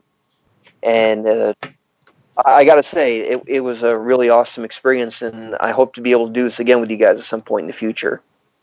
Yeah, I'd love to have you back on again, even if it's not for the commemoration, but just as a live discussion about a specific topic. I think that would be great, and I'm looking forward to working with you on the subjects you and I have discussed about researching for the game. All right, so it's just about time to go. Just a real quick summary. I would strongly recommend On a Sea of Glass by J. Kent Layton here, as well as Tad Fitch and Bill Wormstedt. It's an excellent, detailed summary of the chronology of the voyage and the sinking, as well as plenty of other things. It is one of the ultimate references for all things Titanic. It is just about time to wrap up. I want to thank our viewers especially. This has been a very long stream. This is always a very long stream, but I appreciate the people, especially the ones who make this an annual tradition to tune into us and join the discussion and listen to our stuff and watch our animation. We peaked at over 3,100 viewers at one time. I won't be able to see how many total viewers we've had tune in until after the stream is over, but definitely thank you to everyone, especially thank you to those who sent in super chats or contributions through the website during the stream or purchased one of the models. There were like 10 models orders that came in the last 3 hours. You can see why we're backed up. But thank you very much for all of the support. I always enjoy it. I always enjoy hearing people's comments or reading people's comments and hearing the feedback. And this is always a chore every year, but it's a good chore. It's a very enjoyable one. That's rewarding in the end to be able to participate with everybody and see the enjoyment we all get from just getting together every anniversary and reliving it. Matt, Kyle, you guys haven't said much. Miss you guys over there. Anything you want to say? I don't even think Matt's here. Oh. I'll just say that what I've been showing for the last, obviously after the syncing ended, I showed a few little background things for the original real-time animation, the timeline, a little bit of a timeline scrubbing, keyframes, a few different weird views, and then what I've been showing for the last few minutes is the model that will be used in a future version of real-time animation, which hopefully you'll get to see in the future. Mm-hmm. Another super chat from Georg. I think that's how you pronounce it, if I remember my German class correctly, who gave 1912 euros. Will there be accurate celestial connections in the game Sky, and are you including the circumstance that it was the closest approach to the moon, of the moon to the Earth in more or less 1,400 years? So a throwback to the moon in the beginning of the animation today. But yeah, in answer to your real question, we will have accurate stars. We don't have it yet because while it's easy to get the data, it's hard to put it into the game engine. We'll get there. It is now 3 a.m. I want to thank you all for coming, and I appreciate it. Good night, everybody. Good night. Good night.